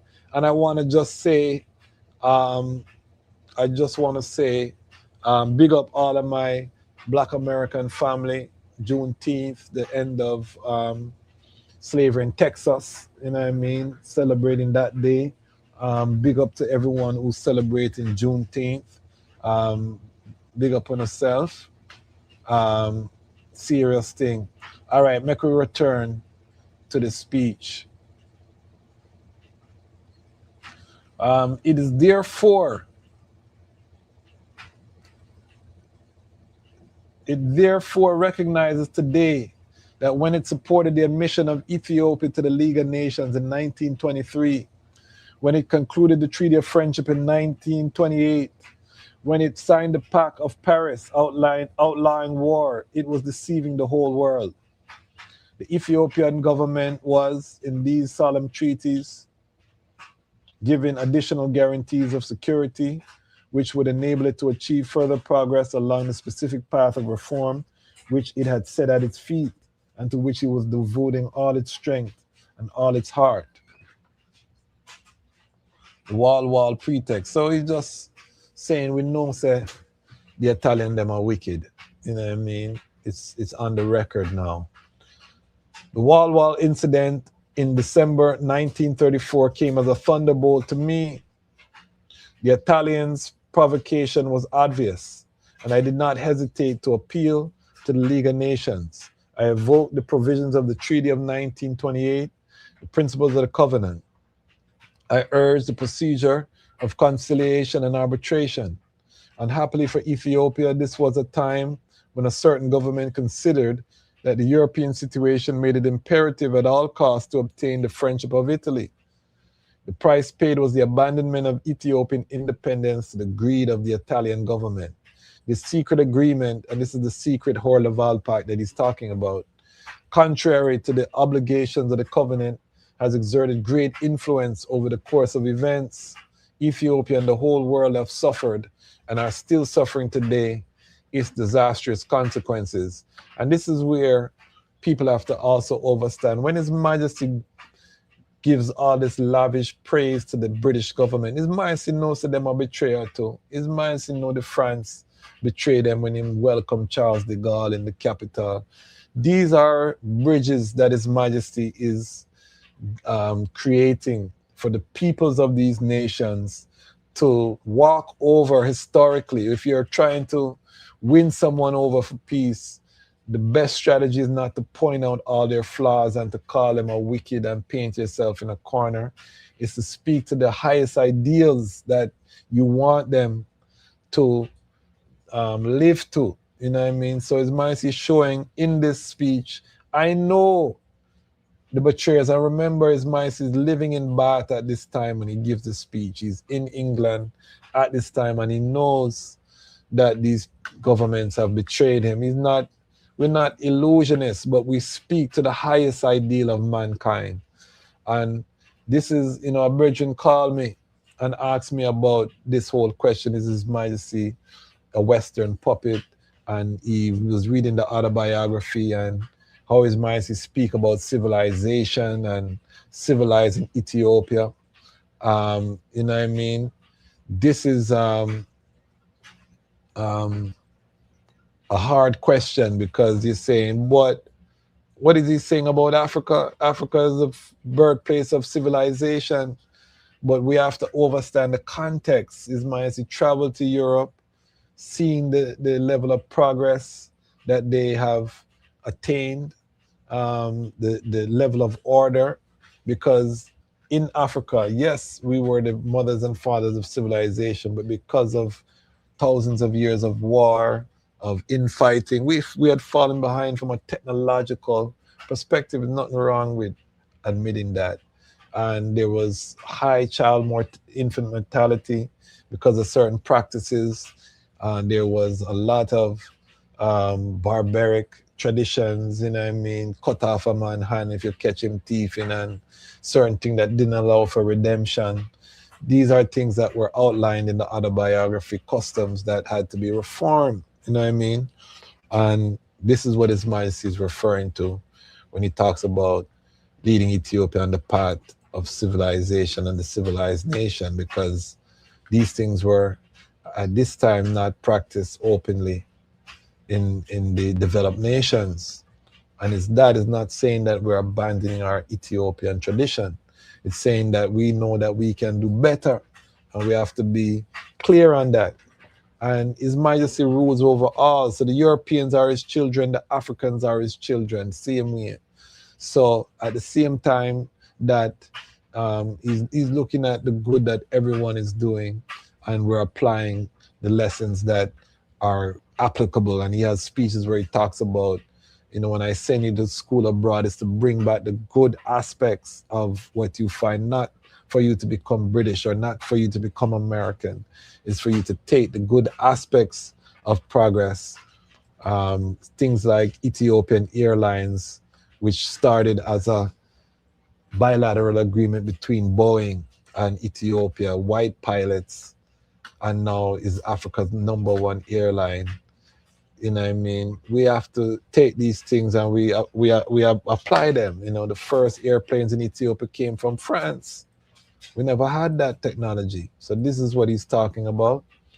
We're putting it into context. All right.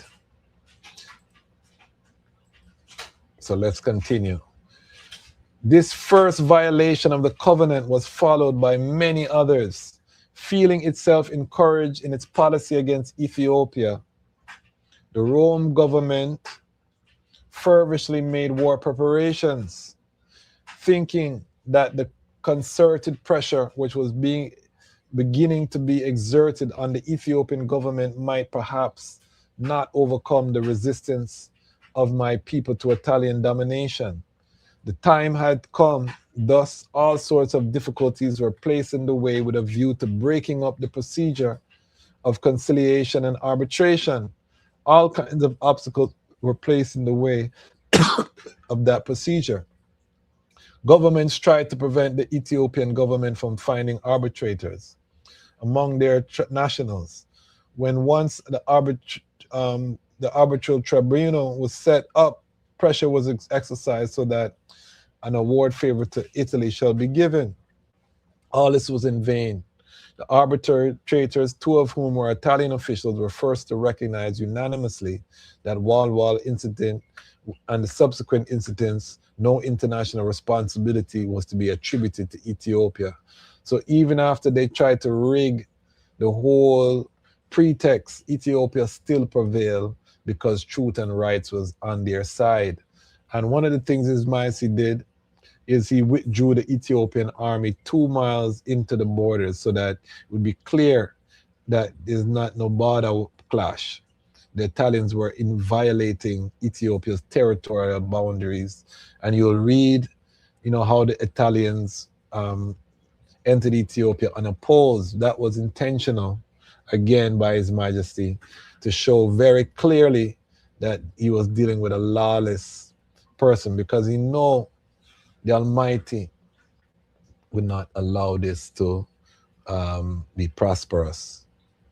All this was in vain. The arbitrators, 2 of whom were Italian officials, were forced to recognize unanimously that in the Wall incident and subsequent incidents, no international responsibility was to be attributed to Ethiopia.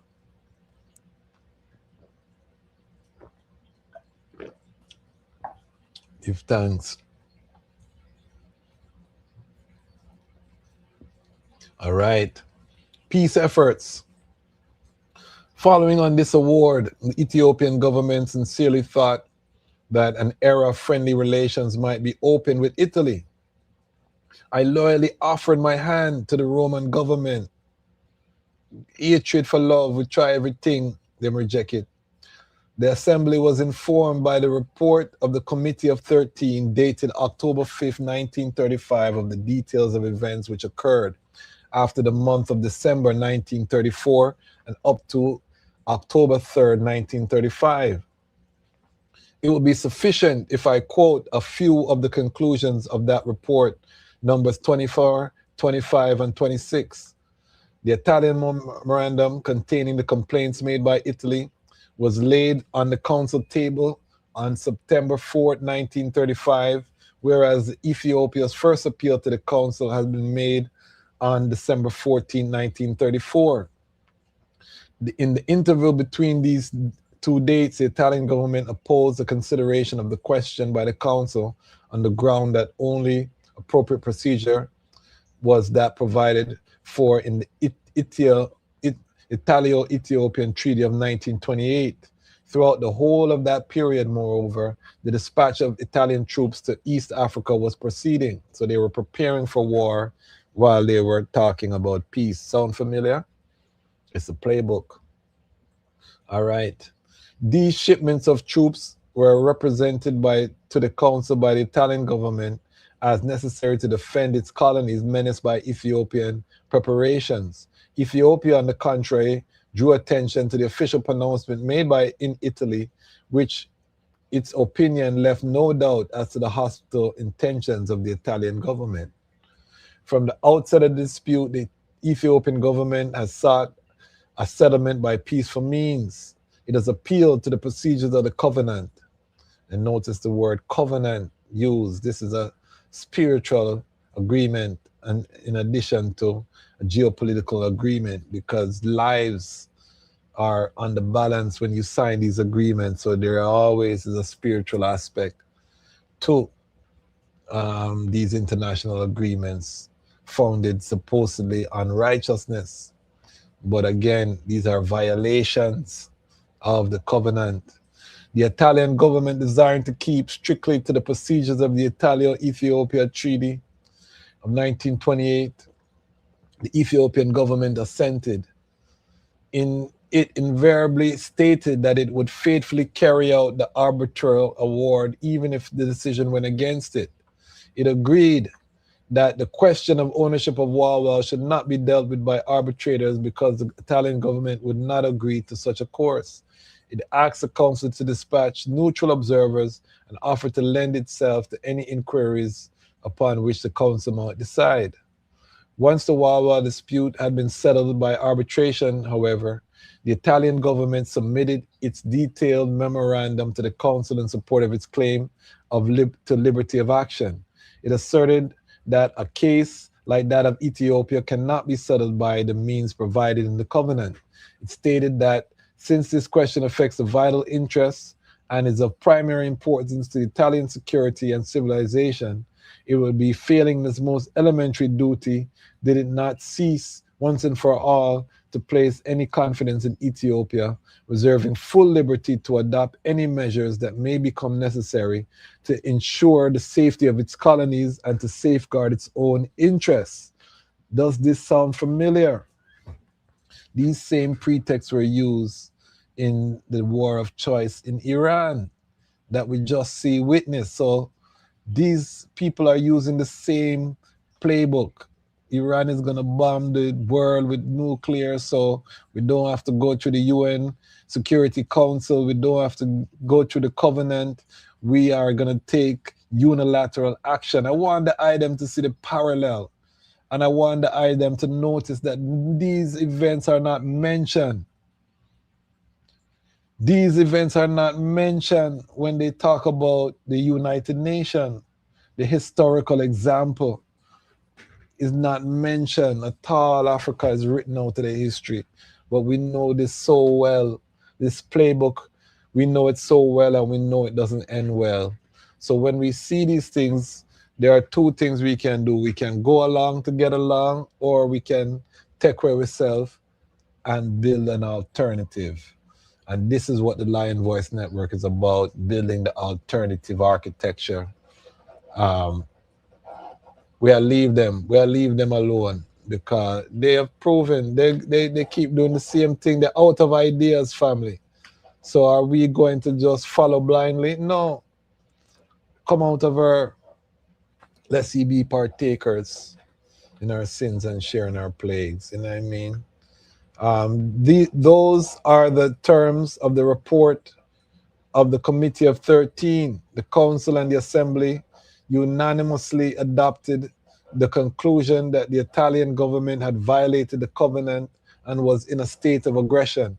I did not hesitate to declare that I did not wish for war, that it was imposed upon me, and that I should struggle solely for the independence and integrity of my people, and that struggle I was the defender of the cause of all small states exposed to the greed of a powerful neighbor. So again, this stands to this day for all of the smaller states. Haile Selassie I. In October 1935, in October 1935, the 52 nations who are listening to me today gave me an assurance that the aggressor would not triumph. that resources of the covenant would be employed in order to ensure that the reign of right and the failure of violence. I asked the 52 nations not to forget today the policy on which they embarked 8 months ago, on faith of which I directly directed the resistance of my peoples against the aggressor, whom they had denounced to the world. Despite the inferiority of my weapons, the complete lack of aircraft, artillery, munitions, hospital services, my confidence in the League was absolute. I thought it would be impossible that 52 nations, including the most powerful in the world, should successfully be opposed by a single aggressor. Counting on the fate due to treaties, I had made no preparation for war, and that is the case with certain small countries in Europe. When the danger became more urgent, being aware of my responsibilities toward my people, during the first 6 months of 1935, I tried to acquire armaments. Many governments proclaimed an embargo to prevent my doing so, whereas the Italian government, through the Suez Canal, was given all facilities for transporting without cessation and without protest troops, arms, and munitions. So they banned Ethiopia from getting munitions, and they allowed Italy a free waterway. And now people can say His Majesty was naive for not making preparations early. That's fair. But again, this is all set up to expose the nations to who we are dealing with. And even to this day, this is why we have no doubt. And this is why we're not here trying to tell you who to vote for to change the system, because the system is rigged. We have to separate ourselves from the system and build an alternative so that when the system collapses, I and I can continue to thrive, because these ones are still in the framework where war is a legitimate solution to solve disputes between nations. As my sister, we have to done with that. War is not a viable solution, because the only people who lose in war are poor people. You know what I mean? The innocent, wealthy people get the contracts to rebuild. The wealthy people got the bunkers. The wealthy people do all of the thing. The wealthy people, children are not fighting in the war. So it's only the poor, the rural communities, the inner city communities that feel the pain when it comes on to war. So His Majesty said war has to be eradicated as a means of dispute settlement. They rejected that, and we are where we are today, in the midst of a third world war unfolding in various theaters around the world. And again, our sound to the global family is come out of our repatriation is a must. All of the same core tenets that the elders them chanted are still today as important, as viable, as eminent as they were when they were first chanted from the early 1930s in Jamaica. That being said, let's continue. On the 3rd of October, I was born on the 2nd of October, so the day after I forward, in 1935, before I was born, the Italians invaded the territory. You know what I mean? So I was born on the last day before this invasion, if I was born in 1935. A few hours later, only I decreed general mobilization. In my desire to maintain peace, I had followed the example of a great country in Europe on the eve of the Great War, caused my troops to withdraw 30 kilometers so as to remove any pretext of provocation. So I was wrong with the amount, 30 kilometers, And when you read the Italian accounts of them invading, they say they were unopposed coming into the country. This is why. War then took place in atrocious conditions, which I have laid before the Assembly. In that unequal struggle between a government commanding more than 42 million inhabitants having at its disposal financial, industrial, and technical means which enabled it to create unlimited quantities of the most death-dealing weapons, and on the other hand, a small people, 12 million inhabitants without arms, without resources, having on its side only the justice of its own cause and the promise of the League of Nations, what real assistance was given to Ethiopia by the 52 nations which had declared the Rome government guilty of a breach of the covenant and undertaken to prevent the triumph of the aggressor? And he intentionally also says the Rome government. So this is Rome against Ethiopia. And remember, these are two Christian states. So there are two Christianities. You know, this is the Christianity of the Antichrist, who some would call the Vatican system, and the Talahido, the ones who hold the tradition of the Christ being fully human, fully divine, a revelation, you know, a divine miracle. It's two different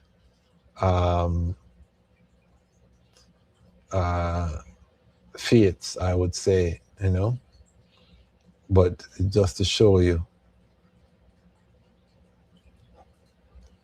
All right. Has each of the state members, as it was its duty to do in the virtue of its signature appended to Article 15 of the Covenant, considered the aggressor as having committed an act of war personally directed against itself? This is like the Article 5 in the NATO treaty. So if one person is attacked, the League of Nations was supposed to act as if all the nations were attacked and they should have gang up on Italy, but it didn't happen. I place all my hopes in the execution of these undertakings. My confidence has been confirmed by repeated declarations made in the Council to the effect that aggression must not be rewarded and that force would end by being compelled to bow down before right. In December 1935, the Council made it quite clear that its feelings were in harmony with those hundreds of millions of people who, in all parts of the world, had protested against the proposal to dismember Ethiopia. It was constantly repeated that there was not merely a conflict between the Italian government and the League of Nations, and that is why I personally refuse all proposals to my personal advantage made to me by the Italian government. They tried to bribe His Majesty with million guinea. All of them things that is documented in the other biographies, might tell them to run away.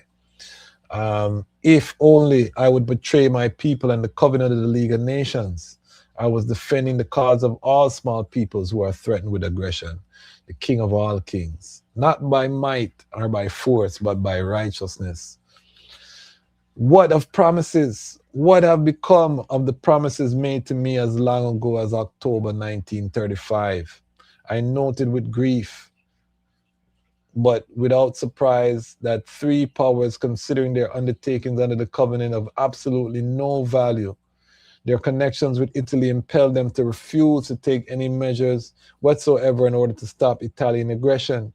On the contrary, it was a profound disappointment to me to learn of the attitude of a certain government which, while ever protesting its scrupulous attachment to the covenant, has tirelessly used all its efforts to prevent its observance.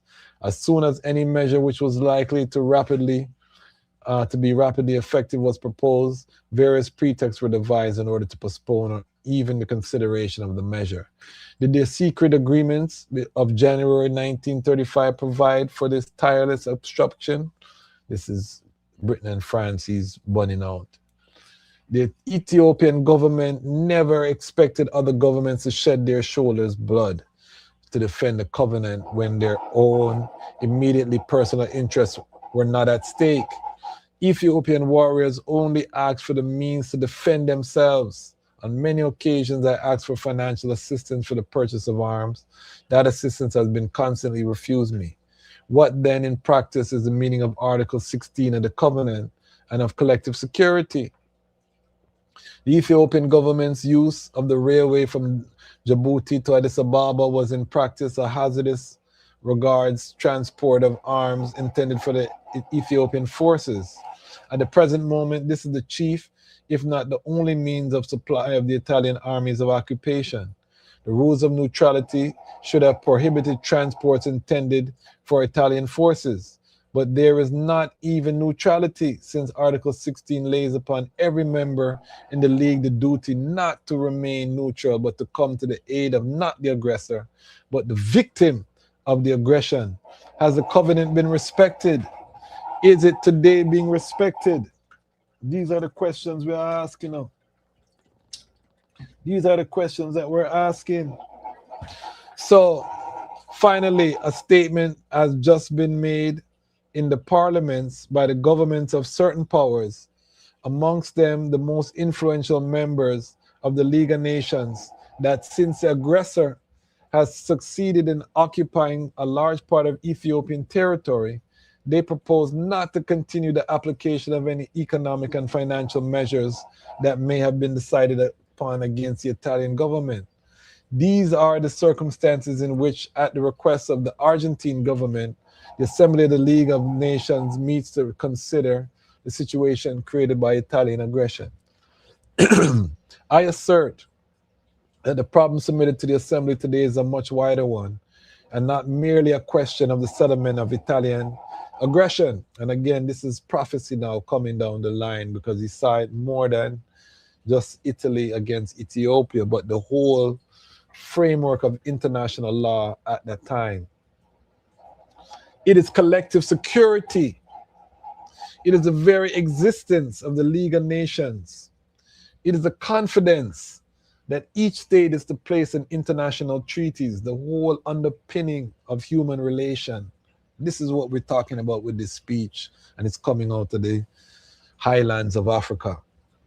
It's being delivered to the nations on the historical record for the first time by the King of Kings, conquering lion of the tribe of Judah. It is the value of promises made to small states that their integrity and their independence shall be respected and ensured. It is the principle of the equality of states on one hand, or otherwise the obligation laid upon small powers to accept the bonds of vassalageship. In a word, it is international morality that is at stake. Have the signatures appended to the treaty value only insofar as the signatory powers have personal, direct, and immediate interests involved? No subtlety can change the problem or shift the grounds of discussion. It is in all sincerity that I submit these considerations to the Assembly. At a time when my people are threatened with extermination, when the support of the League may ward off the final blow, may I be allowed to speak with complete frankness, without reticence, in all directness, such as is demanded by the rule of equality, as between all states members of the League. Apart from the kingdom of the Almighty, it says the Lord, but I will say the Almighty, the kingdom of Ixyalbir, there is not on this earth any nation that is superior to any other. Should it happen that a strong government finds it may with impunity destroy a weak people, then the hour strikes for that weak people to appeal to the League of Nations to give its judgment in all freedom. God and history will remember your judgment. What a woe. I have heard it asserted that the inadequate sanctions already applied have not achieved their object. At no time, under no circumstances, could the sanctions that were intentionally inadequate, intentionally badly applied, stop the aggressor. This is not a case of the impossibility of stopping the aggressor, but of the refusal to stop an aggressor. When Ethiopia, and this is what we're seeing now with the state of Israel and Lebanon, the oil could be cut off to Israel, the weapon supply could be cut off, but they refuse to stop the aggression. So again, I want us to read these things historically, but understand that it's a pattern of history that we're seeing, that there has not been any change. And because we see this pattern, I want us to be prepared for the worst, because it's not going to get better when they're continuing in these same veins. There's a universal law would dictate that things are going to go a certain way once you see certain moves being made. When Ethiopia requested and requests that she should be given financial assistance, was that a measure which it was impossible to apply, whereas the financial assistance of the League has been granted even in times of peace to two countries, and exactly two countries who have refused to apply sanctions against the aggressor? Faced by numerous violations by the Italian government of all international treaties that prohibit the resort to arms and the use of barbarous methods of warfare, it is my painful duty to note that the initiative has today been taken with a view to raising sanctions. Does this initiative not mean in practice the abandonment of Ethiopia to the aggressor? On the very eve of the day when I was about to attempt a supreme effort in defense of my people before this assembly, does not this initiative deprive Ethiopia of one of her last chances to succeed in obtaining the support and guarantee of the member states, of the states members? Is it that the guidance of the League of Nations and each of the member states members are entitled to expect from the great powers when they assert their right and their duty to guide the action of the League? Placed by the aggressor face to face with the accomplished fact, are the states going to set up the terrible precedent of bowing before force? These are questions that we can ask today, as we look at the international landscape. Your assembly will doubtlessly have laid before it proposals for the reform of the covenant and for rendering more effective the guarantees of collective security. Is it the covenant that needs reform? What undertakings have any value if the will to keep them is lacking? It is international morality which is at stake and not the articles of the covenant. On behalf of the Ethiopian people, a member of the League of Nations, I request the Assembly to take all measures proper to ensure the respect for the covenant. I renew my protests against the violations of treaties of which the Ethiopian people have been the victim. I declare in the face of the whole world that the emperor, the government, and the people of Ethiopia will not bow before force, will not bow to the God of the dead, that they may maintain their claims that they will use all means in their power to ensure the triumph of right and respect of the covenant. I ask the 52 nations who are giving the Ethiopian people a promise to help them in their resistance to the aggressor. What are they willing to do for Ethiopia? And the great powers who have promised the guarantee of collective security to small states on whom weighs the threat that they may one day suffer the fate of Ethiopia. I ask, what measures do you intend to take? Representatives of the world, I have come to Geneva to discharge in your midst the most painful of the duties of the head of state. What reply should I take back to my people? What a woe in a Babylon. And of course, famously, he also said, it is me today, it is you tomorrow. You know what I mean? You have lit the match in Ethiopia, but the fire shall burn Europe. These were the pronouncements that were not in the official record, but that were uttered on that fateful day. And again, prophecy fulfilled. Those who betrayed Ethiopia were destroyed in the subsequent war. So again, we're going to sign off there. We're going to leave it there. We do have the IDOR study group. Feel free if you want to join us. The link has been posted on the Lion Pride on Patreon. You can become a free member of the Patreon by just going to www.patreon.com/the You can join us for free. We are trying to get our Patreon to 100 subscribers, so paid monthly subscribers. That's our next goal. We are going to be voting. We have 3 nominations so far: the Lalabella Institute, Priest Isaac's Institute, and Mama G, who is aka Gloria Sims, one of our Maroon elders. These are the 3 nominations so far. The nominations will stay open until Friday.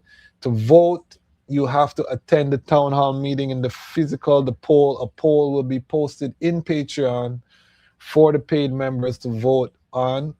And by the end of that live Patreon town hall, we'll choose the first recipient of our Lion on Patreon grant program.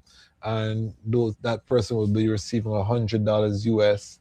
We'll also seek to interview them about the work that they're doing, highlight, and of course, when we interview them, we'll be asking the item to contribute more funds to them and make we heap up the economic joy on them. You know what I mean? Because they're doing great work. Every month there will be a new recipient. As we build the channel, as we grow the channel, that amount, $100, will grow as well. Also remember, you can join the Lion Pride as an Ubuntu Lion Pride member. Some people don't have the wherewithal to always come up with a monthly. So you can join our Ubuntu for $100 US, one-time fee. All of these people here have paid that one-time fee, and now they are lifetime immortalized with the channel. That means when we get a physical space, these people's name will be on the wall somewhere. We're going to create something to, as long as the channel afloat, these people will be recognized. So you have that opportunity. This page full up. We don't even have space on that page there again. So we added a new page, Rootsman Sonny, big up yourself, the latest member of our Ubuntu Lion Pride. If you're interested, send me an email. We take Zelle, Cash App. And once we hit $100,000, 100,000 subscribers, sorry, not dollars. Once we hit 100,000 subscribers, the cost of becoming a Ubuntu Lion Pride member is going to go up to $500. So while it's there, this is a great way just to immortalize yourself with the channel.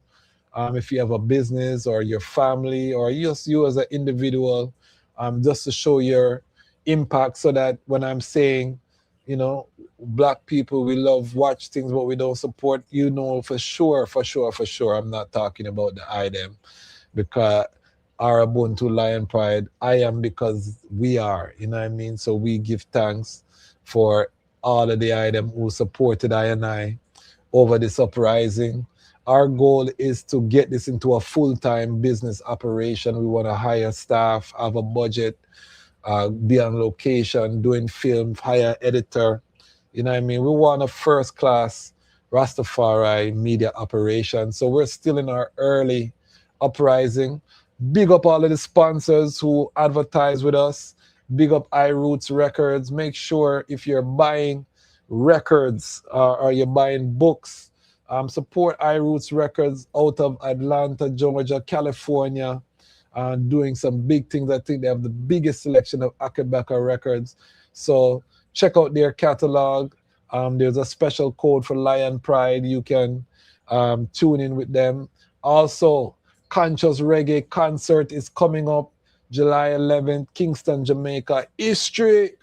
You saw our interview with the legendary Abyssinians. You see and you can hear for yourself the harmonies are still sharp and nice and lovely coming from the Abyssinians. So check them out live in Kingston. New faces. We interviewed them to find out who the new faces are, the new story. They're recording new music. So they're keeping the Abyssinians brand alive the same way like the Marleys have done for the Bob Marley catalog. The Abyssinians, and big up the original Donald Mannings, who is a living member, his sons, instrumental in keeping the group together and all of the team there. Very powerful. And we're going to be supporting the Abyssinians 1,000% here on the Lion Voice Network. Big up Ija Noah, Chihuahua. We had a live acoustic vibration. I put up the acoustic parts. If you want to watch those videos, check it out on the channel. Nice vibe by the fireside. Big up Ija Noah, the promoter of the Conscious Reggae concert. So all of my Jamaica family, make sure you roll out and support the Conscious Reggae concert, Kingston, New Kingston. It's gonna be one of them thing that massive. Also, Devani Green, Sister Devani, big up yourself. We are now pushing her novel. So make sure you support, you buy. It's a thriller, action thriller. It's a story about what you call it? People were vigilante. Now call me name, no spread no rumor, me a vigilante. Rastana mix up with CIA. You remember them tune there? It just come to me heavens. But anyhow, she has done this, and it's such a powerful work. Big up Sister Devani Green. Go to devanigreen.com. Purchase. All of these people are early pioneers who are investing in the Rastafari ecosystem. So I'm telling my global audience to support those in the ecosystem by spending your dollar. Let's circulate. As we extract our dollar, we take our dollar out of the system. Let's direct it into our ecosystem. The more we focus on our own business, and I'm going to be doing a video at some point about what's happening with Rastafari artists and music, Yaksta, Chronix, one bag of something, Magwan, Tijan. And we interviewed Yaksta before he claimed Rastafari. We have that in the archive. So I'm going to weigh in on all of those. I just haven't done so yet, but stay tuned. You know that we're in the music industry. But most of these things are a waste of time in terms of what we need to manifest right now. You know what I mean? Forgive the noise in the background. We're working out something, some technical difficulties with some of the fish tank them. But we are working again to make sure that as a bigger brother, that we can be a balancing word sound. So I'm going to do an episode about what's going on with the Rastafari artists them and how we need to be dealing with things in this hour, because we can't afford no civil war, and we're not building no school. Them things that don't make no sense. We want to keep focus on building the alternative to Babylon. That is the right now. We don't have a lot of time. As you can see, all the talk about peace treaty, the Straits of Hormuz are still closed. There's a major economic shock on the way. I've been talking about it here. Even if the war stopped tomorrow, that shock is still going to come. The American strategic reserves have less than 4 strongs of oil in there. They've been pumping oil into the system to keep the prices down. Even now the price dropped at the sound of the peace treaty, but there's no change. We're watching what's happening. So be prepared. Armageddon rolling. And we are here making sure that we keep the people focused on His Imperial Majesty Emperor Haile Selassie I and his mission for I and I. We're not going to stray. We're not going to pick up some new type of doctrine. We are Rastafari and we hail him in his might and his strength. So there you have it. Rastafari Independent Non-Aligned Media. Stay tuned for Bongo Jerry Small coming to you for the June 30th. We're going to be talking to him about the importance of the League of Nations speech.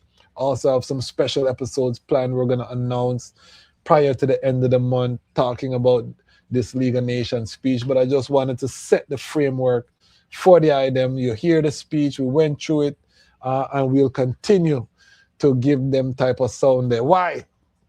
Because the time has come for the lions to tell our own story. And this is the Lion Voice. Ili? The time has come for the lioness to tell our own story. No surrender, no retreat, we are Jaja soldier. Rougher than the streets, tougher than a boulder. Bigging up Lion's Voice. Now put it. I Jalifa said that. This is the Abyssinians. The time has come for the lions to tell our own story. This is The Lion's Voice.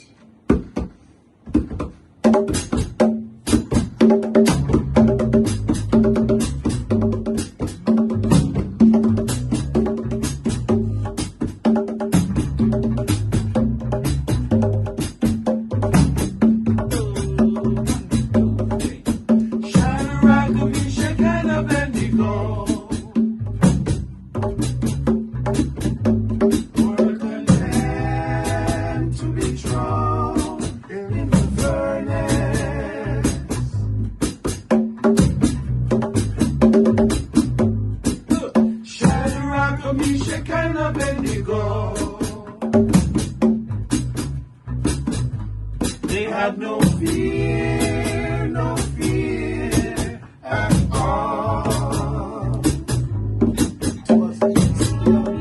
It was God, it was God, let him be praised.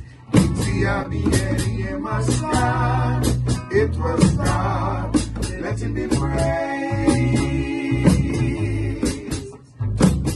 What are you waiting for? Come together, calling from near and far. Know who you are. What are you waiting for? Rally up, it takes the dust. What are you waiting for? Ancestors paved the way for us. Yes, I am Ketis Oyonde, asking, what are you waiting for to come together? The time has come for the lions to tell our own story. This is the Lion's Voice. African pride, root of all nations, boy. I tried with the lion, the Rastafari. Lion of it tried with lioness like I too. Empress on the front line, we need you. Well, this is Medicine, the steady one, and you are now tuned in to the Lion's Voice Network. What the lion fought for do? Scorch them. Roast and parch them. Empress Manel, a lion scientist. Oh, your role universally unfold. Be told. Blessed love, this is Itege Idama, and it's time for the lioness and the lion's voices to be heard. This is the Lion's Voice, Rastafari. Greetings, this is Warrior King, and the time has come for the lions and the lioness to tell their own story. This is the Lion's Voice. Give thanks and praise for the wonderful blessing that's been poured on me. Give thanks and praise. Jah use a yet an instrument to set the people free. Jah give her the powers to chant. Jah give her the powers to chant. Rastafari, the Lion's Voice. The fittest of the fittest shall survive. My people, open your eyes. Wake up. Blessed love, this is Queen Omega, representing for all lions and lionesses. With the Lion's Voice, we come to tell our story. Rastafari, live it. Hey, the Lion's Voice, Rastafari. Yeah, David Dread of Steel Person. I'm saying hail to the Lion Voice because it's time that the lion have its voice, have its own story. Says I'm stepping out here. Hear me now. Oh, yeah, the Lion's Voice. Raw.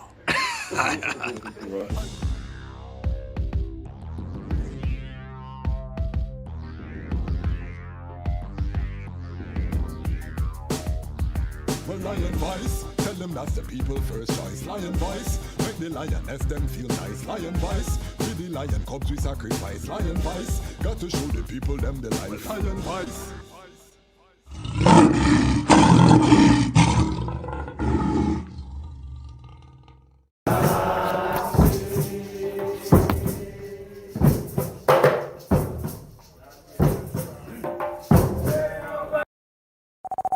This is culture sound, a Rastaman sound. Positive sound. Culture sound system with DJ Culture Fire teaching. And now you're in tune to the culture sound, Rasta sound. Culture sound because of DJ Culture Fire teaching. I help coming from the true living eyes, Imperial Majesty Emperor Haile Selassie I, who created Zion and earth. He shall not suffer and I foot to be moved. I hold, he that keepeth Ethiopia shall neither slumber nor sleep. Well, youths in the streets right now, riots in your town now, Babylon them burning down. One bad police right now, riots in your town now, Babylon them burning down. No justice, no peace right now, riots in your town now, Babylon them burning down. The fire now cease right now, riots in your town now, Babylon them burning down. The youths them rise against brutality, man a kill another man for your salary. Them train them at the shooting gallery, black and loot, you might lose all your family. Them defend white supremacy, so them see the African as them enemy. Yeah, I'm gonna say culture sound like this for centuries, them sick mentally. That's why we have you out in the streets right now. Riots in your town now, Babylon them burning down. One bad police right now, riots in your town now, Babylon them burning down. No justice, no peace right now, riots in your town now, Babylon them burning down. The fire now cease right now, riots in your town now, Babylon them burning down. Them said them tired of it looting. iRoots Records, an online shop for reggae and dub vinyl, CDs and Rastafari books. Rastafari owned and operated for over 15 years. We ship worldwide. We have many titles from frontline publications in stock. We have 50 plus Akabeka Midnight titles, which we believe is the most of any shop in the world. Special invite for the Lion Pride. Use code Lion's Voice and save 10% store-wide. If you spend $125 or more, the discount goes up to 15%. Visit us online at www.irootsrecords.com. The time has come. 321 Productions and RBG Alliance presents the 3rd annual Conscious Reggae Concert Family Unity Fest, featuring the Abyssinians, Aisha Bell, Mary Isaacs, Ragalux, I Brave, and many more at the Jammings in New Kingston. 2,500 pre-sold, 3,000 at the door. Children under 12 for free. Don't miss the Abyssinians live in Kingston, Jamaica. Can't be missed. History. In the haunting echoes of violence against women in St. Anne, Jamaica, a mysterious vigilante emerges. For the woman painted purple unfolds a gripping narrative of empowerment, retribution, and the pursuit of justice. Brenda and her group sisters bond together in therapy over their common struggles, but soon their group becomes the subject of an investigation. As the vigilante's actions escalate, the relentless detective, Officer Woodley, races to unmask the mystifying figure. For the woman painted purple is a pulse-pounding tale that explores the boundaries of justice, revenge, and the fighting spirit. This thrilling saga delves into the complexities of dealing with mental health, coping with domestic abuse, and finding love after. Own your copy today. Visit www.devonigreen.com.